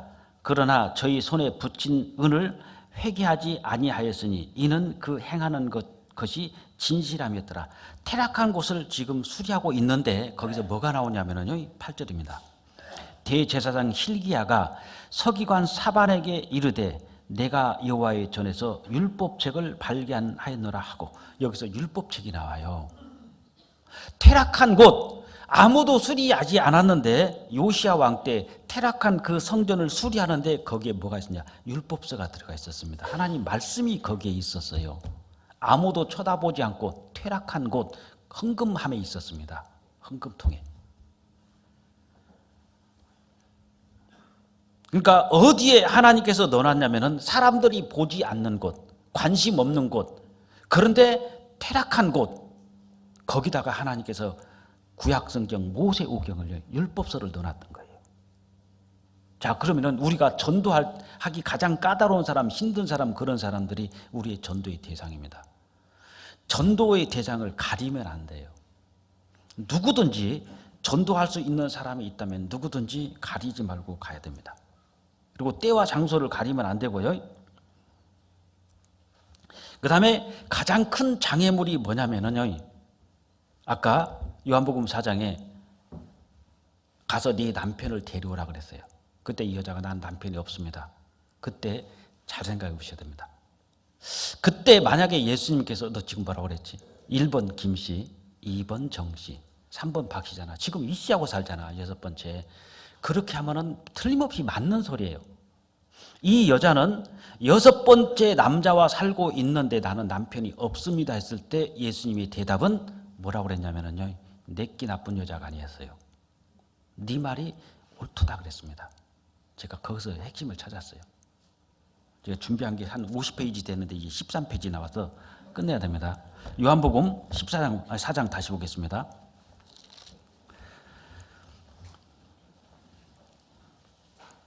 요한복음 4장 16절 가라사대 가서 내 남편을 불러오라. 여자가 대답하여 가로되 나는 남편이 없나이다. 예수께서 가라사대 네가 남편이 없다는 말이 옳도다. 그때 예수님께서 네가 남편이 5이 있었으나 지금 있는 자는 내 남편이 아니니 내 말이 참되도다. 이때 여자가 가로되 주여 내가 보니 선지자로서이다 그랬죠. 여기서 무너지죠. 이게 뭐냐면요, 변론에 이기면은 전도에 집니다. 변론하지 말라는 거예요. 거의 대부분이 우리가 만나가지고 얘기하다 보면 변론하면 무조건 우리가 이겨요. 진화론 가지고 변론하잖아요. 우리가 이깁니다. 그 사람은 말씀 안 들어요. 그러니까 변론에 이기면 전도에 실패하고 변론에서 졌을 때 전도에서 이기는 겁니다. 여기서 변론하면 예수님이 이겨요. 왜냐하면 당신 지금 6번째 남자하고 살고 있잖아. 근데 지금 남편이 없다고? 맞죠. 사실이잖아요. 근데 네 말이 옳다 그랬거든요. 져줬어요. 진 게 아니라 져준 겁니다.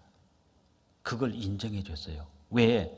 너 지금 남편 6번째 만나가지고 살고 있는데 물 들어오니까 너에 대해서 무슨 말 하냐. 다 비난하고 조롱하고 왕따 시켜놓지. 너 왜 남편을 6번째 구했지? 너는 진짜 의지하고 싶은, 기댈 수 있는, 정말 기대고 싶은 남편을 찾았잖아. 근데 이때 없지. 그 뜻이잖아요. 네가 찾는 남편은 없다.